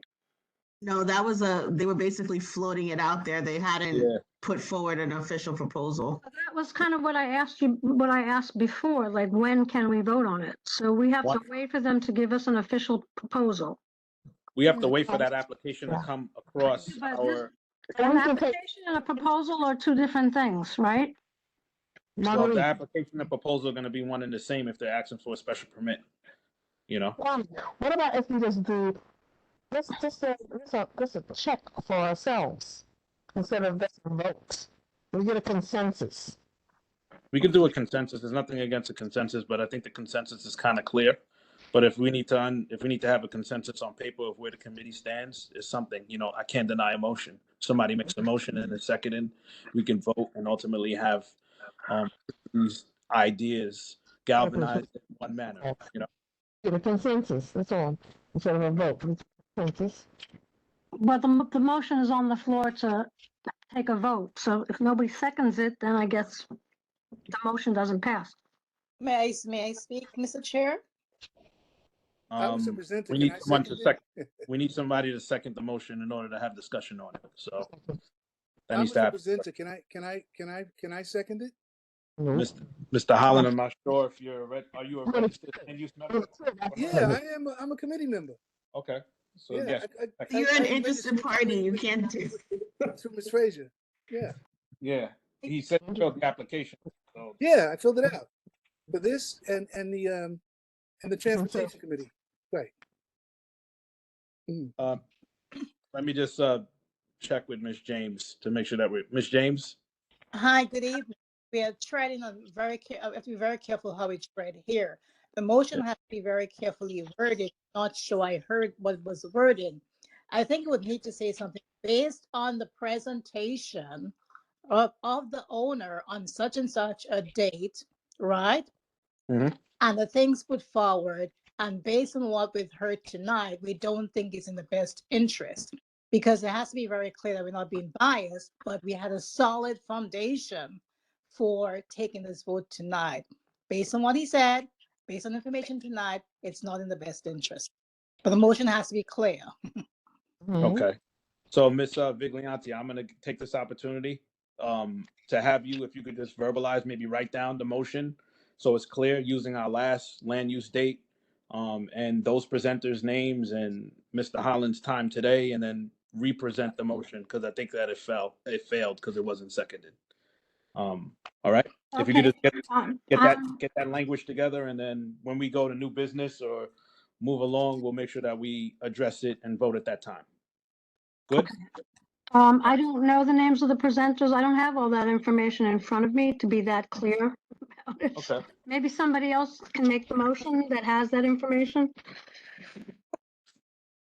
Yeah, somebody can Or craft that. somebody can provide, if somebody can email me the information, then I can put it together. If you could search for the last meeting invitation, it would be there. And tonight's invitation has the names, so you would have the dates and the names. Okay, I'll look for it. Okay. Thank you. Miss Allison Martinez. I wanted to just ask, based on what you were just saying about the ULURP process being shortened, what steps the committee is going to take, or the board, to educate themselves about these votes, because now they have less time to learn, and most of the people who are voting at the board member level are not committee members. I understand fully. There was some ULURP training that actually went out specifically for board members. I can't speak to who actually attended and who's actually educated on the actual process. All I can speak to is I was there. for obvious reasons. We hope that they're educated on it. But you know how community board usually takes the lead of whatever our committee points. So I'm pretty sure that if we're active and based off of timing, you know, because we're always in the beginning of the month, and you know, I have to bring our letter to an executive level, then bring it to the general board. Based off of that timing, I just want everyone to be committed enough that if we do need that call, or we do need to call a special meeting because of the timing of when this application goes in, based off of the time, that we'll come together. However, to make sure that it gets addressed and we can acknowledge and understand what's being put in front of us, you know. And I would actually hold the applicant to the fire to be at that presentation should it fall on a date that doesn't work with our regularly scheduled meetings. You know, that's all I was trying to get out there, to know that it won't be done on our time. And if it's not done on our time, then it won't be acknowledged, is what I was basically told, that we need to make sure that we have our position in before that process is completed. Does that answer your question? It does, but it scares me because I know. I meant to mention it last month. He does have a slide deck, I think, Mr. Reynoso, on because it was a training. So I'm gonna go with I'm gonna see if Miss Frazier could get us that slide deck. It was a training, and more or less following what happened in Coney Island.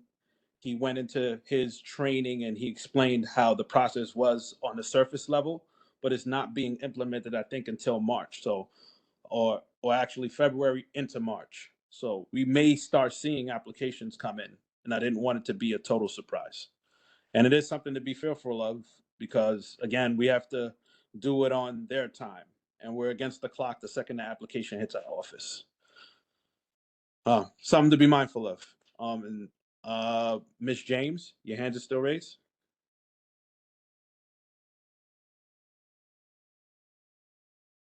Ms. James. Okay. Sorry, my apologies. Oh, she came in. She came out.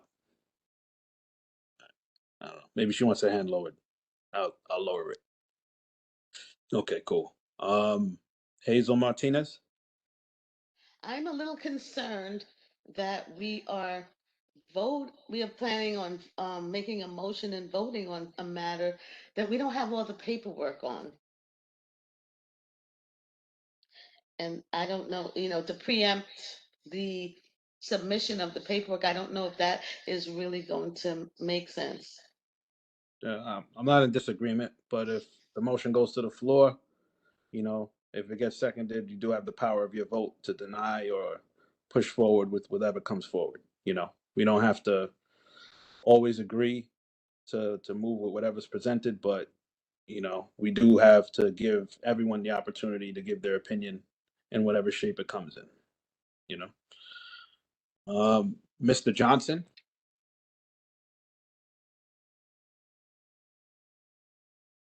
Mr. Johnson, your hand is raised.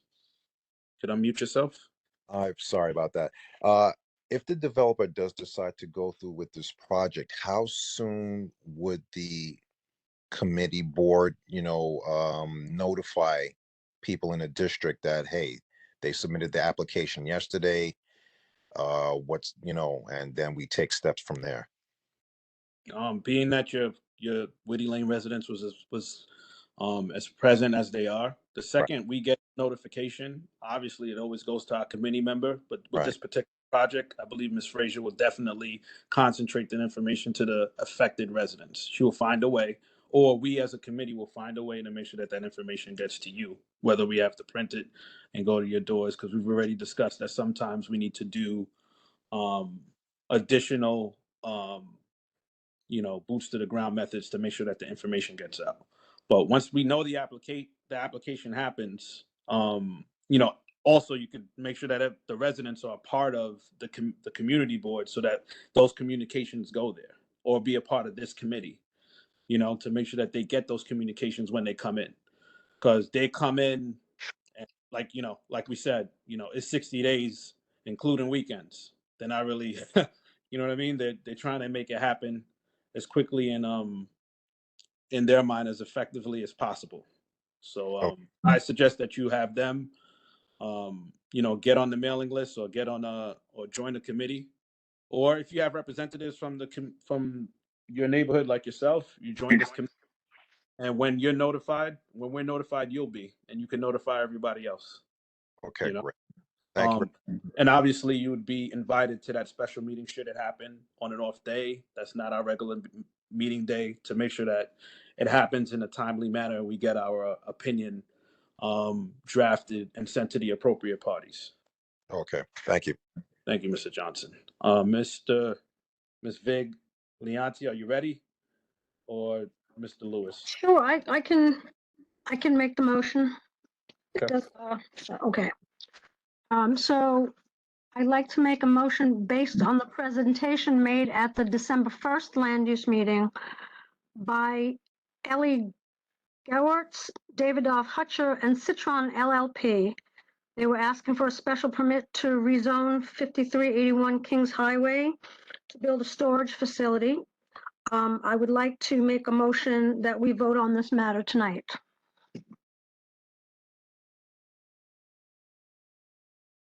Do we have a second?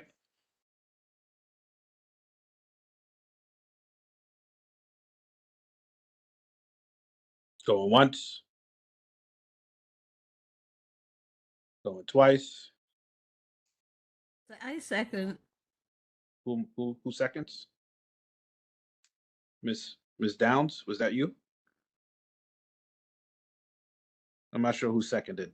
Could the person who seconded state their name for record? Ms. Downs seconded it. Oh, that was Miss Downs? Okay. All right, so the motion is moved and properly seconded, is open for discussion. Let's discuss. Any discussion on the matter? I would, Ms. Bennett, I would prefer a consensus, not a vote. As I said, as Ms. James said, we have an issue if we vote on it now, because it would seem prejudicial. A consensus would not. Okay. I didn't really understand what you said, Adele.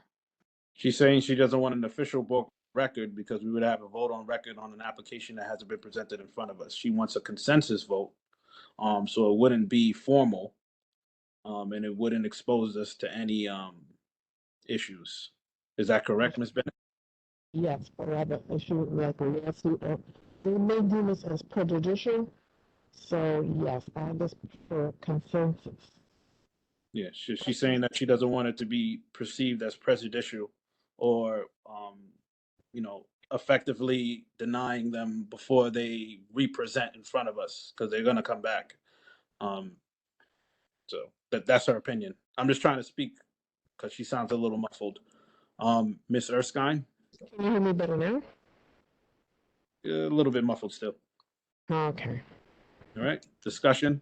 Miss Erskine, your hand is raised. Yeah, I am pretty much, I don't like, from what I've heard so far, and certainly thank you for the information, Mr. Holland, and your partner there. That's fascinating. That's really important information to have. But I am very leery about having a vote based on a partial presentation from the applicants. I think that can be taken out of context and used against us, saying, look, they made this vote before we even presented. And I don't think that it's worth taking that risk. I think we've had that it would be a very good, we've all been prepped, we'll keep it in mind.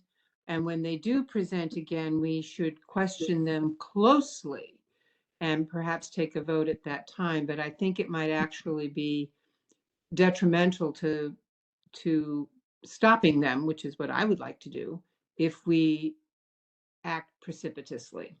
So I'm sort of seconding what Adele said. Although I understand that, I totally understand the impetus to do so. Okay. Thank you, Ms. Erskine. Mr. Lewis, your hand is raised, or was that from before? Yeah, my hand is raised. Quickly, in most important thing, and again, just reiterating what the chair just said, being active in the community board in the committees will be key in being able to vote and have quorum to vote these things when we have effective time to vote.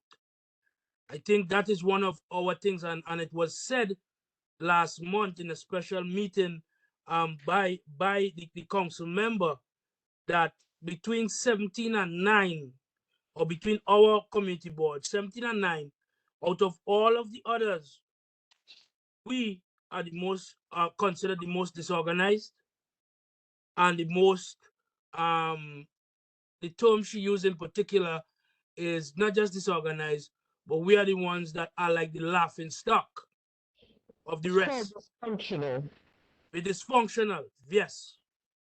So I want us to really get this down in our on our understanding that we should not wait until the problem hit our door to be active, right? And it's not a knock to anybody here. Don't take it personal, but I'm just saying we should not wait until it reaches to be so bad that we have to scramble. And if we understand this ULUP process and the 60 days, every time you miss a vote, remember, inside of 60 days, you have 2 votes in the committee, 2 votes in the general board. You miss that, that application gonna go through. So I want us to really understand this thing very clearly, because several times we have not been able to, and thank God this committee in particular has been pretty strong. Yeah, seriously. But in the general board, we have not been able to complete business, and it has become an issue. So I want all of those people that, you know, are active, that are fired up, that the skin boiling, don't cool down. Join us so that we could continue to push what we have to push. Because if we don't do that, then all of these things is gonna hit us like sucker punches, and everybody gonna be mad, upset, and everything else. But we did not do what was needed to be done in front to protect and to keep what we have. Thank you, Mr. Lewis. I just want to acknowledge, Mr. Johnson, I'm not ignoring you, but you're officially not a committee member, so I have to address just the committee members, being that they're going to be voting on a motion that's current. But I do acknowledge your hand. I'm just going to keep acknowledging the committee members so we could get this to a conclusion. Then we can move forward with the presentation. Thank you. Ms. Viglianti, your hand? Yes, so I just want to be clear. Are we sure that they're going to come back before us? Because they can just submit an application without coming back before us, can't they? No. They No? can submit an application without coming back before us, but I don't think that they'll be able to actually present. I have to review the Yeah, but that's the point. Like, No, we they're know required to get the community assessment in whatever area that they're impacting. It's not a step that they can skip. You know, it's a requirement. So they have to come back before us to get our opinion one way or They've another. already been they've already been in front of us. Not officially. That's what's being confused. Yeah, I guess that's why I'm confused Yeah, here.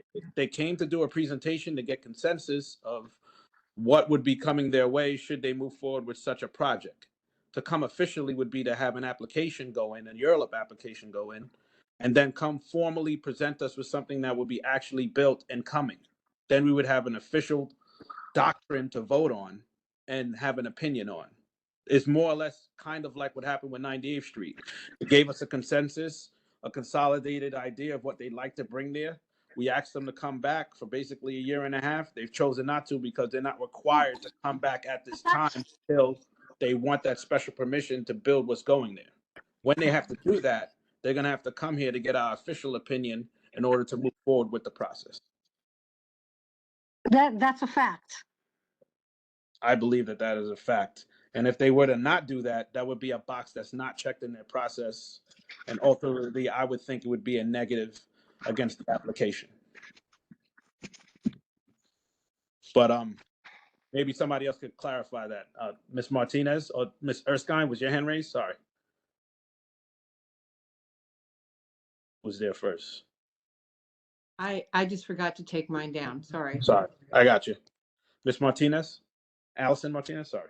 Just to cover all bases, I think you should follow with an email relaying that just confirming that meeting was not the official community assessment meeting, that it was just, you're confirming that all it was just a pre-presentation of what they were thinking about doing, just to make sure that the record stands that, that was not an official presentation at that time. That was what they said, but nonetheless, I think just to cover the base, just to follow up with the email that reaffirms that. An email to the representative that presented, right? Yeah. Stating that officially wasn't a presentation that would have any bearing on any application that's coming in the future. Exactly. All right. Yes. And then I don't think, because of this, our goal now should just be to use the resources of BACnet to gather, alternatives and to think about, do some research on or create a presentation about what the potential impact could be to the community if we went forward with something else, because that could also help, because you're going to have to train really quickly on the fly, most likely, voters on the board. So, and they're not, how else are they going to know that if we don't put together something that's visually educational to them? Well, Mr. Holland could help us with that, being that he's, I gotta check, but I'm gonna say you're an official committee member. Yeah, I am. All right. I'm just saying, I'll send you. It's funny. I just joined just before the last meeting, so I'll send you the correspondence from Ms. Frazier. Yeah, I don't have an updated members list, but I'll you got an asterisk next to your name, but I won't penalize you. But okay, thank you. All right, very good. Well, hopefully Mr. Holland could have that with us, being that he's a member. He'd have access to that information with those suggestions and the data points that support it, in preparation for when this actually comes officially. I think that there is a danger. I'm not going to call on our lawyers. We got a few, but I think that it would be, my opinion, I think that it wouldn't be I don't think it would be a good idea to have anything official on any presentation that wasn't deemed official for an application. I don't want to confuse what actually happened and say that was something official, but maybe we do need to just clarify to the actual presenters that wasn't an official presentation that deemed any opinion from the community board, just so that it's not accepted that we didn't have no opinion. But even a no opinion on the matter should come in an official letter with our letterhead from our community board to represent that. So I don't think that they would be able to move forward in the process without that letter for, against, or abstaining any position for anything that's built. But we will take all the safety precautions necessary and make sure that we're protected. Good? I'm not gonna call on my attorneys, am I right? We good? All right. So now we got. I just have one other question. Sorry, I didn't raise my hand. Are you sure about the no opinion thing? That if they don't get a letter from us that says yes or no, then that means it's no opinion. They don't have to have an official letter of no opinion. It's just like, if we don't respond, we don't respond, right? That I'm just clarifying that. Yeah, I would have to clarify that with Miss Frazier. I believe that if they're going to check the box to say that they've gathered and canvassed the community opinion, they would need to document that from the community. I can't see. They would need to know, good, right, or indifferent, what position the community had on your specific application. I don't know if a non-answer, that's like me taking a test and not answering it and assuming that when I fail that the right box was checked. I don't think that that's the way the process works. Well, but we don't really know, because if they don't get an answer from us, they could just take that as we're not interested or we're not concerned. I don't know what's officially, what's official. Yeah, you're right, because they are giving us a time limit. What happens when we don't answer in that time frame? I would think that the borough president would make that decision on our behalf. That's Right, but right now it's all supposition. We don't really know factually No, I'm not sure. I'm not sure exactly what would happen should we not have a position on the matter. But I would think that us not having a position on the matter, similar to our landmarks commission's process, we would need to document that in a letter. But I don't know, that's their process for that agency. I don't know what the YOLA process is going to include or not include. But I would think an opinion would need to be formalized. I could get some solid facts on that. I'll work on that. Okay. All right. Yep. We're still open for discussion. Is there any other discussion on the matter before we go for a vote? Seeing none, I'm going to start doing the votes. I'm going to have to go person by person. So, Dale Bennett, the motion on the floor. Your opinion, yes, no, abstention. Ms. Bennett? Okay, so I'll come back to her. Allison Martinez? No. Okay. Hazel Martinez?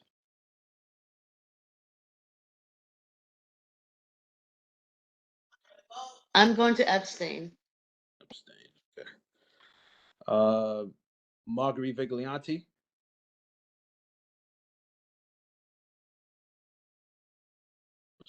Ms. Viglianti? I'm saying yes. Okay. Dr. Carol Renault? She was in here before. I'm not sure if she probably left. So I'm gonna move forward. Ann Hudson? She's still here? Ann Hudson? Okay. It's a non-vote. Rachel Goodfriend. Saw that name. Sorry, I couldn't get my. Okay. Yes. Okay. Based on the presentation, I would have to say, no, I'm not in favor of.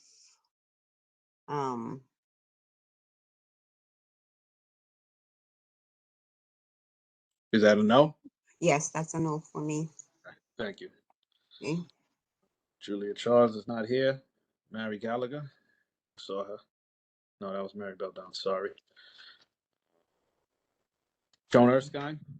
I'm sorry. What are we voting on? Are we voting on the proposition? Are we voting on whether we're going to vote?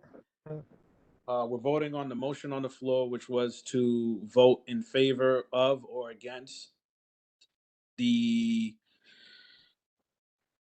storage facility that's going to be built on 5381. I can't hear you at all. Can't hear me? No. You can't hear me right now? Now I can. It was muffled. I don't know what we're voting on Okay. even. I thought it was on voting up or down for the item. Yeah, we were voting up or down, I guess, on the presentation of last month. Oh, okay. Hold on. I think that's what's making it unclear. We're voting on whether we should have a vote. Am I wrong? We're voting on whether we should have the vote? Yes. Yes. That's what the That's motion what we're voting on. was to have a vote. That's the motion. I vote, this Hazel Martinez, I vote no on that. Okay, thank you. Oh, that was, you abstained prior, you're changing your vote to a no. Yeah. Okay. Ms. Bennett, I abstain. Ms. Bennett is abstaining. So I'm up to Ms. Erskine. Okay, I'm abstaining on the vote of whether we should have a vote. Okay. Bree DaCosta. I also abstain. Thank you. Mr. Dawes. I vote no. Ms. Quaishi. No. Thank you. Ms. Fields is not here. Mary Bell Downs.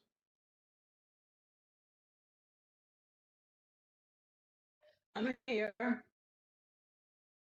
Oh, you are there. Sorry, Ms. Fields. Sorry, I didn't see you before. I abstain. Abstain. Thank you. Mary Bell Downs. So you for a non-vote. Yolanda Aline.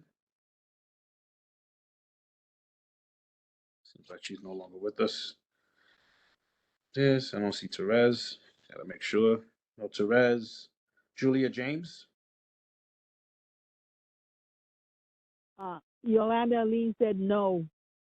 Okay, thank you. Julia James.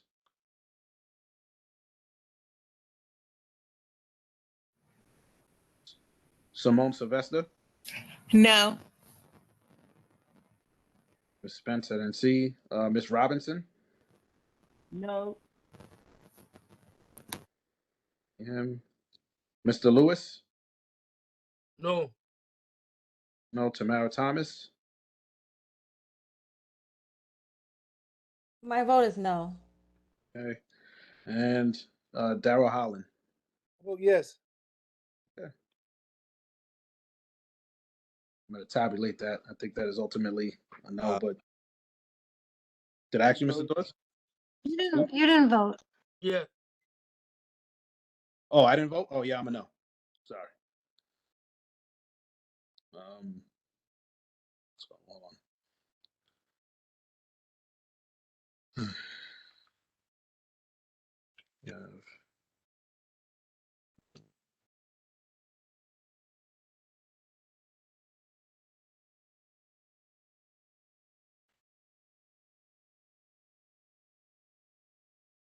Just to verify, this vote was for committee members only? For committee members only, yeah. All right, thank you very much. So it's 12 noes, 4 abstentions, and 2 yeses. So the motion fails. Right? Okay. Ms. Viglianti, you had your hand raised? Yes, I understand why everybody voted no, and it makes sense. I just hope that we don't miss the opportunity and this doesn't get past us. All right. Well, we address that. When it comes officially, we will I will tap everybody and hope that we could get quorum in a meeting and address the issue then, especially should we have presenters. Our calendar, you know.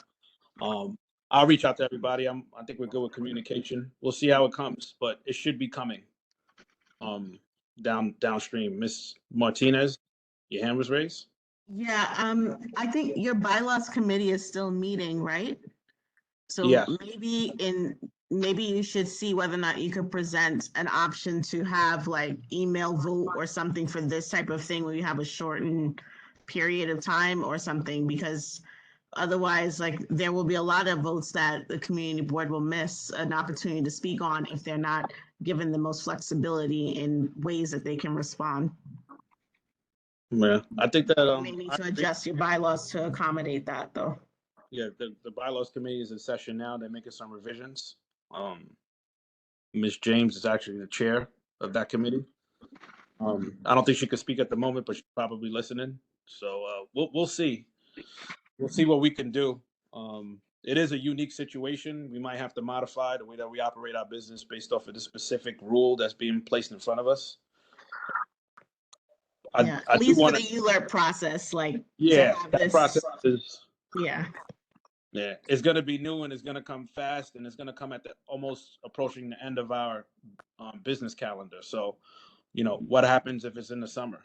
You know, stuff like that we're going to have to discuss to see, you know, what if they put an application in June? What happens then, you know?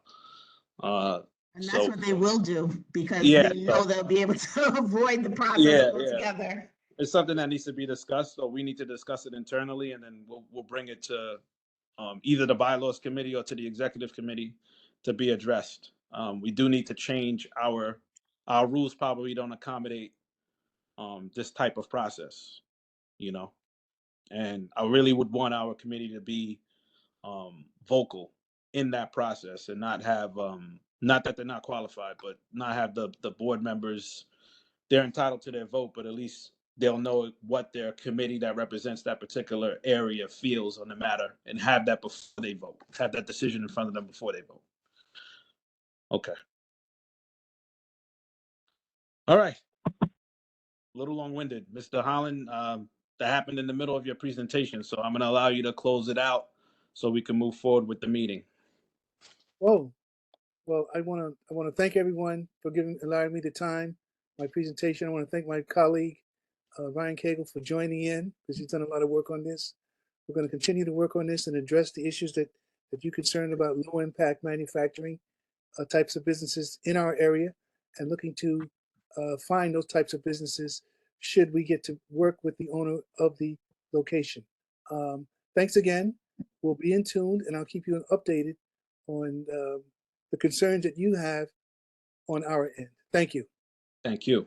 And thank you Just for wanted to add stepping. I just want to add my thanks as well. Thank you, everyone, so much. Thank you. All right, thank you, Mr. And I'm not sure if you're staying with us, but have a good night if you're checking in.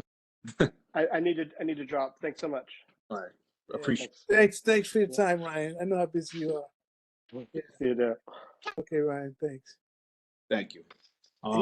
He's a busy guy. He's a Mr. Mom, you know. He's got. Yeah, I know the feeling. So moving on the agenda, we're up to unfinished business.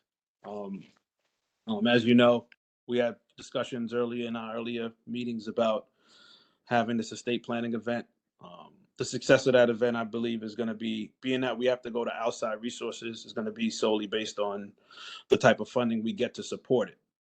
The amount of funding that we get will determine the avenues that we take to actually give the proposed services to the people that we're trying to give it for. Because if we don't have enough funding, we may not be able to go the lawyer route. We may have to find an organization that'll do it. We do have suggestions. I am going to try to have them meet with us next week, or next month, so we could do some vetting. But ultimately, the letter was received. Everyone should have it in their email, in their possession. And at this time, I'd like to discuss that letter. Really, we should put it to the floor for a motion, I think, to vote on the acceptance of the letter, and then modify the letter in discussion. So, can somebody make a motion for the letter, for the funding request letter?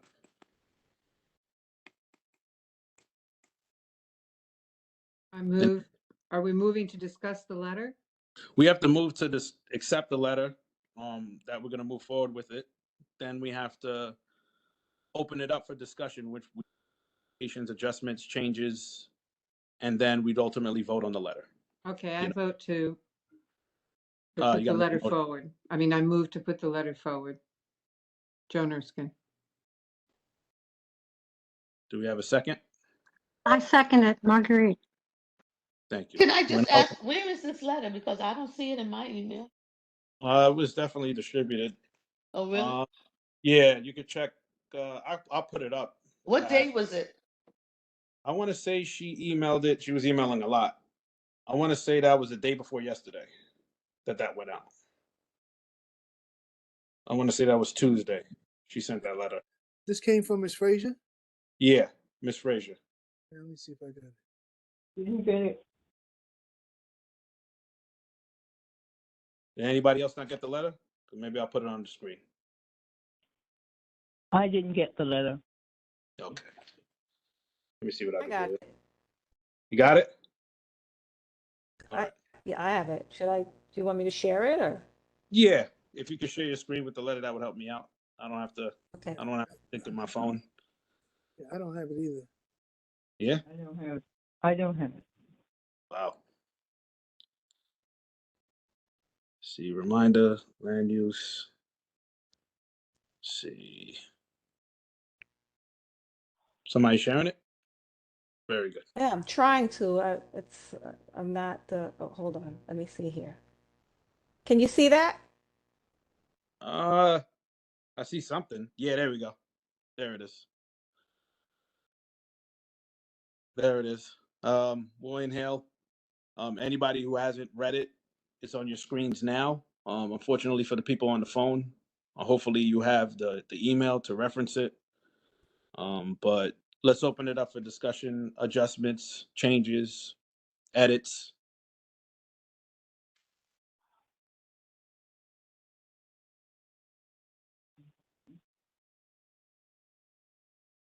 Well, up front, there's no it should be land use committee.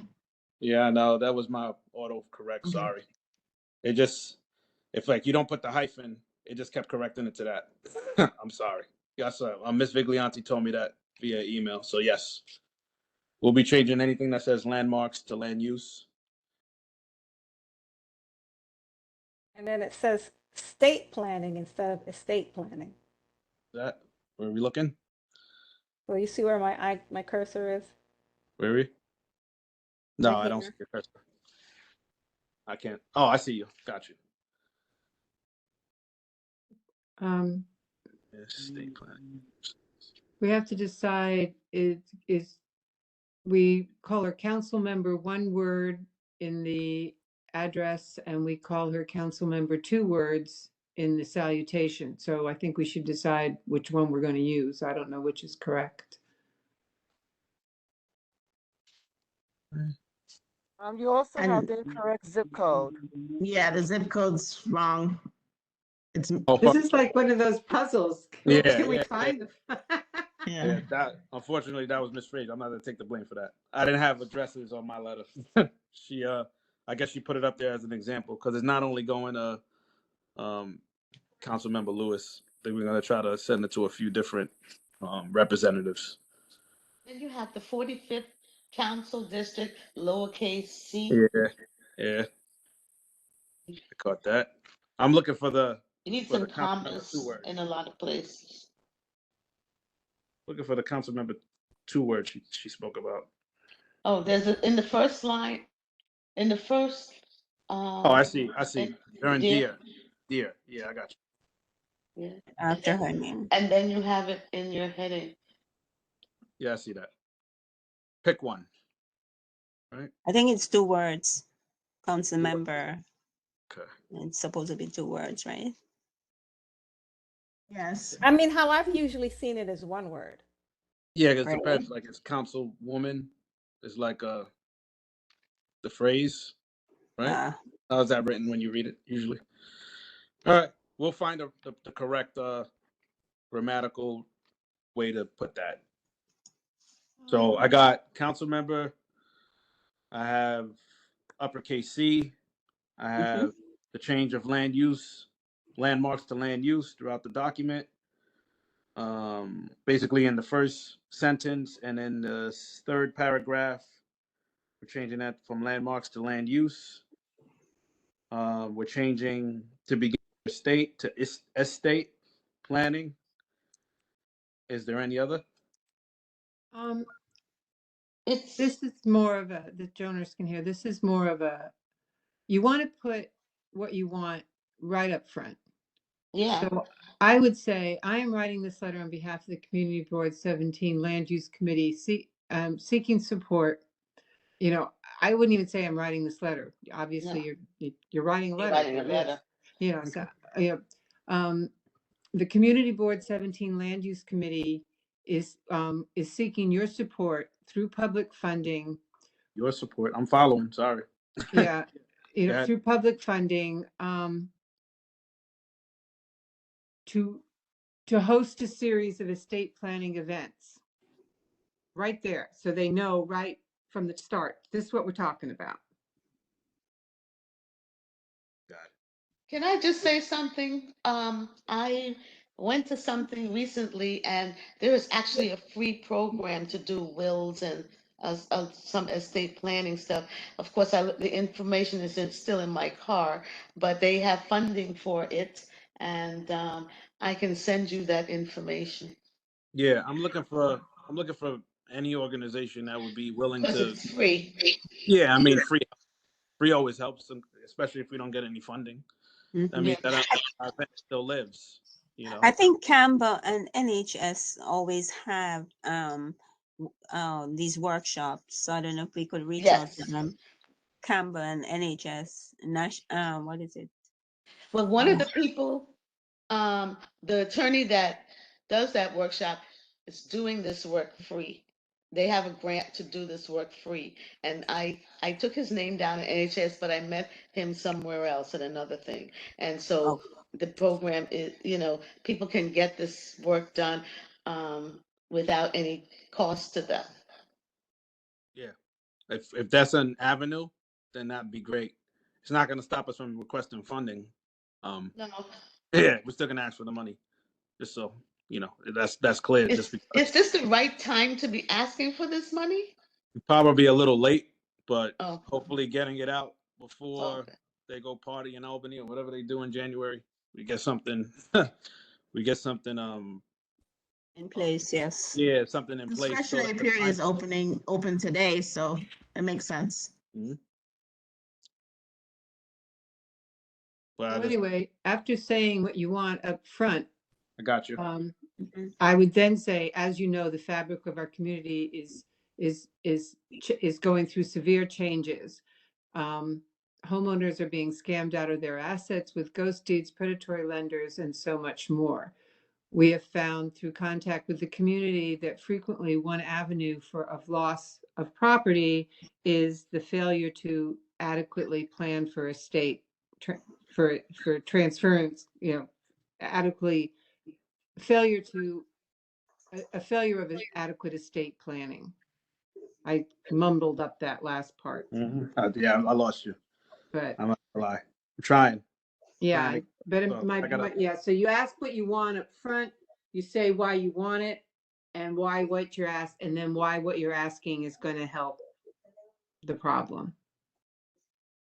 Educated them how to begin their estate plan for themselves and their families. So you want to add to paragraph 3 or ahead of paragraph 3 more direct, something more direct, like an example of how.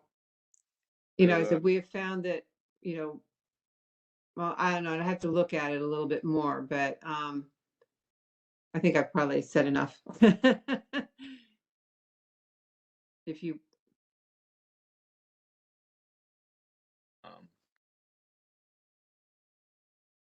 I was told that this may actually be combined with an overall letter for the community board. okay. So it's probably going to end up being, if not our exact letter, our paragraph for our committee specifically will be this collective of words for what we're requesting. The amount may be adjusted to reflect what the overall community is requesting, community board's requesting, but I think that the idea is that there are other committees that are also going to be requesting funding, and we won't want to be the only one standing in the street. That's going to be clarified at the executive meeting, I think. Just so you know. So this Right. might actually go out in a different format, but this will galvanize at least our words and our requests for what we're trying to do. You know. I think you should also reference the work of what you found from doing the tax lien sale work. That's how you Okay. found this issue. Yeah. 'Cause then it points to, we've been out here already doing these things. So it's not like we're just making this up out of whole cloth. And that's a present issue for the city council to work out, where we go from there anyway. So we're gonna add the tax lien sale to the paragraph 2, or follow up that paragraph saying that we also could, put out an initiative to inform the community residents about a tax lien sale that was happening, and gave them or showed them the resources necessary to defend themselves, something like that. You want to say that because of the work you did going door to door during the tax lien sales, getting, people exempted from that, that's how you also were able to identify that their direct constituents in this community were directly in this issue because having issues with their tax liens because of lack of estate planning and education. So it just further connects that you've been in the work.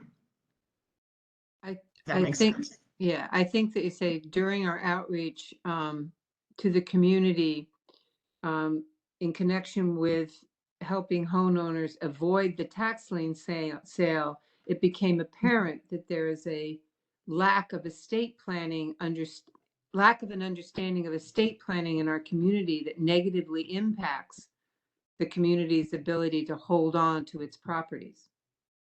Right. I think I have that, but that sounds so much better. Yes, it does. It sounds so much better. I'm not gonna. All right. So we have There's a bunch of squigglies. I'm sure you must. Maybe too much. Too Kwame, much. Too much.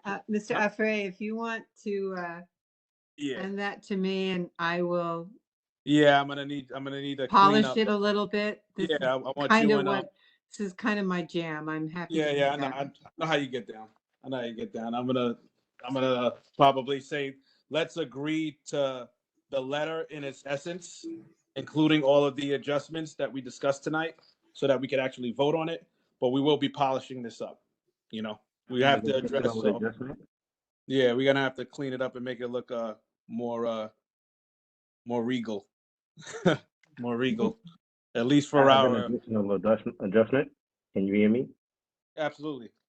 What's up, Mr. Dawes? You're asking Mr. for Dawes, right? specifically 20,000. Can we say at minimum 20,000 Oh, absolutely. to give them an opportunity to provide more? At minimum. Okay. At minimum, make it 25,000. 25.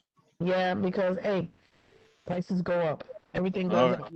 up. Inflation. It's called inflation. Inflation. All right. You're sure you want a 24,999 it? That's a good sale price. Hey, time these people give it to us, inflation will kick in on it. All right. So, I have my notes. Joan, you have some notes that I'm sure will come to you when you're doing it. And Allison, I'll be in contact to review the final narrative for this. I don't want to put no timetables on you, but I do want to kind of have it together for my Monday evening meeting with the executive committee, if possible. No pressure, little pressure. But I definitely think that with these adjustments, we should still carry a vote, just so at a committee we're in agreement that this letter needs to go out in an amended form. You know, I think that that's fair. So are there any other adjustments? Anything? We got the 25 at minimum. I like that, Mr. Dawes. I like that. You didn't box us in. You raised the ceiling. We have the correction of land use. We have estates, the narrative, or further expanding the narrative of the work we've done during our outreach. We have with the tax lien sale. We have host a series of events. I got enough here, but I'm sure that they'll have the rest of it, and definitely we'll share via the WhatsApp or the email once we have the final version prior to that meeting. Should there be any other adjustments? All right. I think We we need got. to decide between kind regards and sincerely. Oh well. Yeah, that's why that's there. But okay. Somebody decide. It ain't gonna be me. Somebody decide. What about regards? How about just regards? It's a good way to. Sincerely is the standard business closing. I would go with that. You're so mean. Very mean. You knew that. You let me do that. All right. I think we have it. But we have what adjustments need to be made, right? So the motion is for the letter. So I guess we need to restate it to show that it needs to have the adjustments and corrections, correct spelling, etc. Right? Could we have somebody restate the motion to include the corrections that we've noted tonight? Then we could vote. Okay, I move to vote on the letter with the corrections that have been stated. We have a second. Mr. Parsley seconds it. Excellent. I'm going to do the vote. I'm a yes. Adele Bennett. Yes. Very good. Allison Martinez. Yes. Hazel Martinez. Yes. Marguerite Viglianti. Yes. Nova no. Ann Hudson is. Ann Hudson. Yes, I vote yes. Thank you. Rachel Goodfriend is not. Julia Charles. Mary Gallagher. Joan Erskine. Yes. Rita Costa. Yes.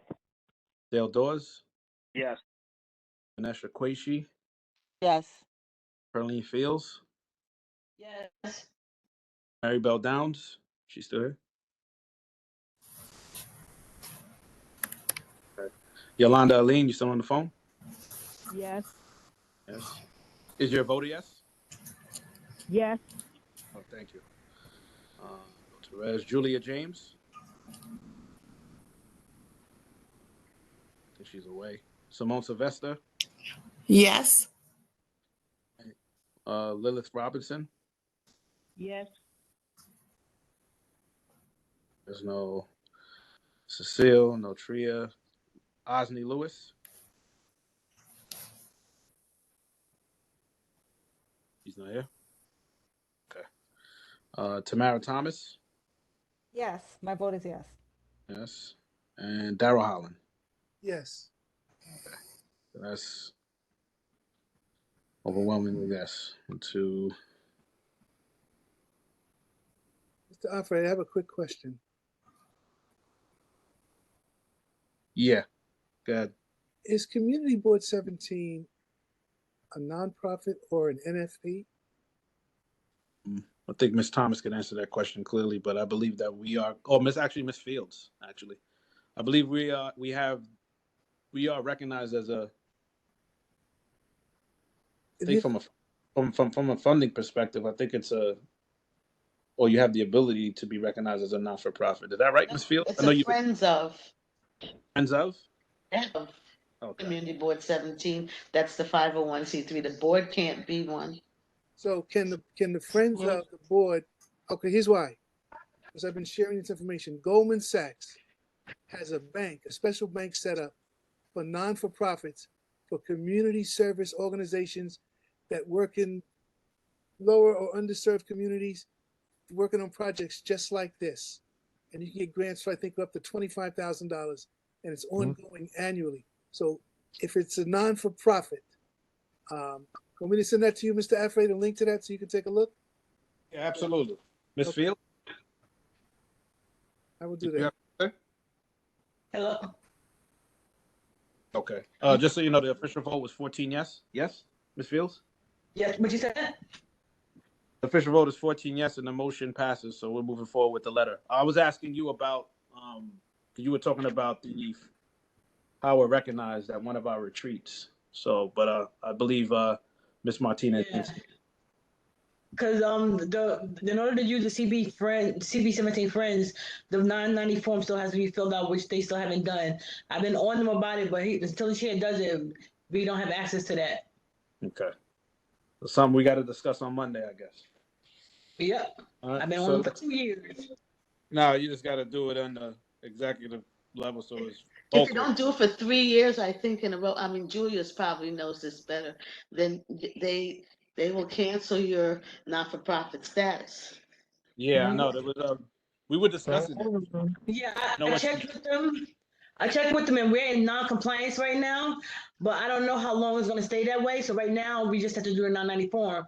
But the longer they wait, the worse it could probably get. But for now, we're just in non-compliance. Once we file that form, we would be in compliance again and be considered the 503C, whatever you call it, you know. So it just matter of him filling that form out. All right, we'll talk about that on Monday. Okay. Hopefully, we can put that as a January item. We don't want to wait on that, especially if we're asking for money and funding to have that in place. You know. Can we prioritize that? Oh yeah, we can definitely prioritize it. But I don't know why it was definitely discussed, but it must have slipped through the cracks. I remember Ms. Fields specifically speaking about it. That's why There are other outstanding issues, but we'll get into that on Monday. Very good. Very good. All right. So the motion passed on the letter. Thank you. I'll keep you apprised. I'll show you the final version of it. We're still in unfinished business. Do we have other unfinished business? Ms. Martinez, Hazel Martinez? Your hand is raised? Yes. Timothy Davis? Yes. Oh, yes. Oh, sorry. I just wanted to say that people who are on that board of that not-for-profit, they're the ones that, it's not the board itself that should be handling that 990 or any of that. You mean they acknowledge members of the actual community board There's supposed 17? to be a board that's on that not-for-profit, not Oh. the board members are not supposed to have anything to do with that. And that's what I was trying to explain to the chair, but the chair decided to be the chair of not just the community board, but of the nonprofit as well. So that's why he needed to fill out the 990 form.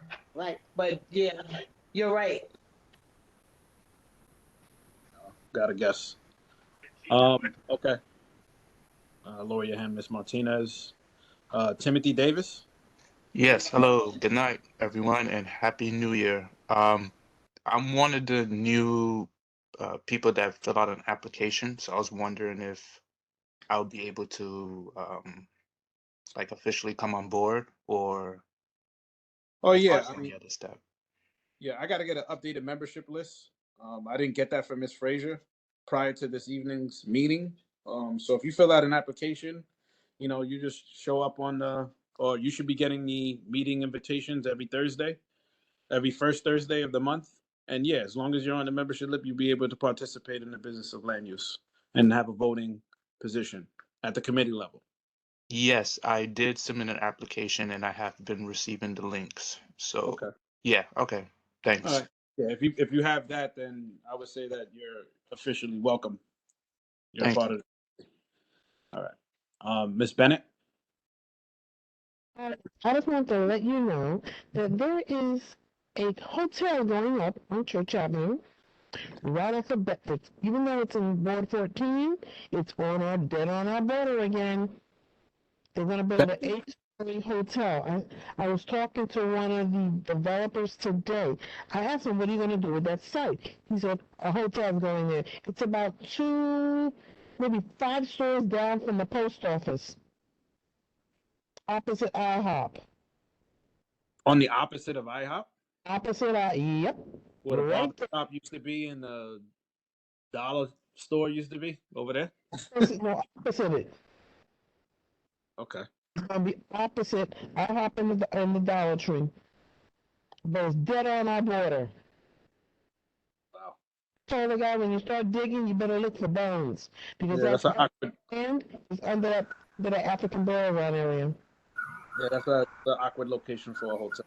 Thank you for sharing. And I'm putting it here. Oh. And I asked him how big. He said 8 stories. 8 stories. I said, it's taller and it'll be taller than anything in the area. It's interesting. Not good. It's dead on my board. We'll speak about it at the next meeting because I can't pull up Zola at the moment, but I'm curious to know what that's currently zoned for. And if the community actually allowed that to go there. Or if they're doing it as of right, based off of what information they have. Huh? Yeah, I talked to the guy today. I was over there. So let me bring this to this meeting. Thank you. For that. Thank you for that, Ms. Bennett. Any other unfinished business?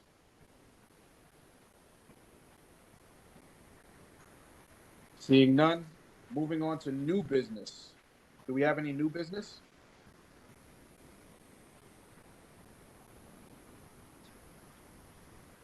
Everybody's ready to go tonight. Excellent. Okay. Seeing no new business, could we have somebody make a motion to adjourn? Motion to adjourn. Who? Adele Bennett? Yeah. Maritama seconds. Motion has been properly moved and seconded. This meeting is adjourned. Thank you for everybody for being present tonight and being patient. Thank you to the new members that are joining. I'll see you at the board meeting. Anybody reach out to me. I put my contact in several times. Feel free to reach out, email me, text me if you see or hear anything in the community regarding any land related issues, or if you any issues, and I'll direct you in the right direction as best I can. Have a good night, everybody. You too, Ms. Affrey. Thank you. Good night. Thank you. Good night. Good night. Good night.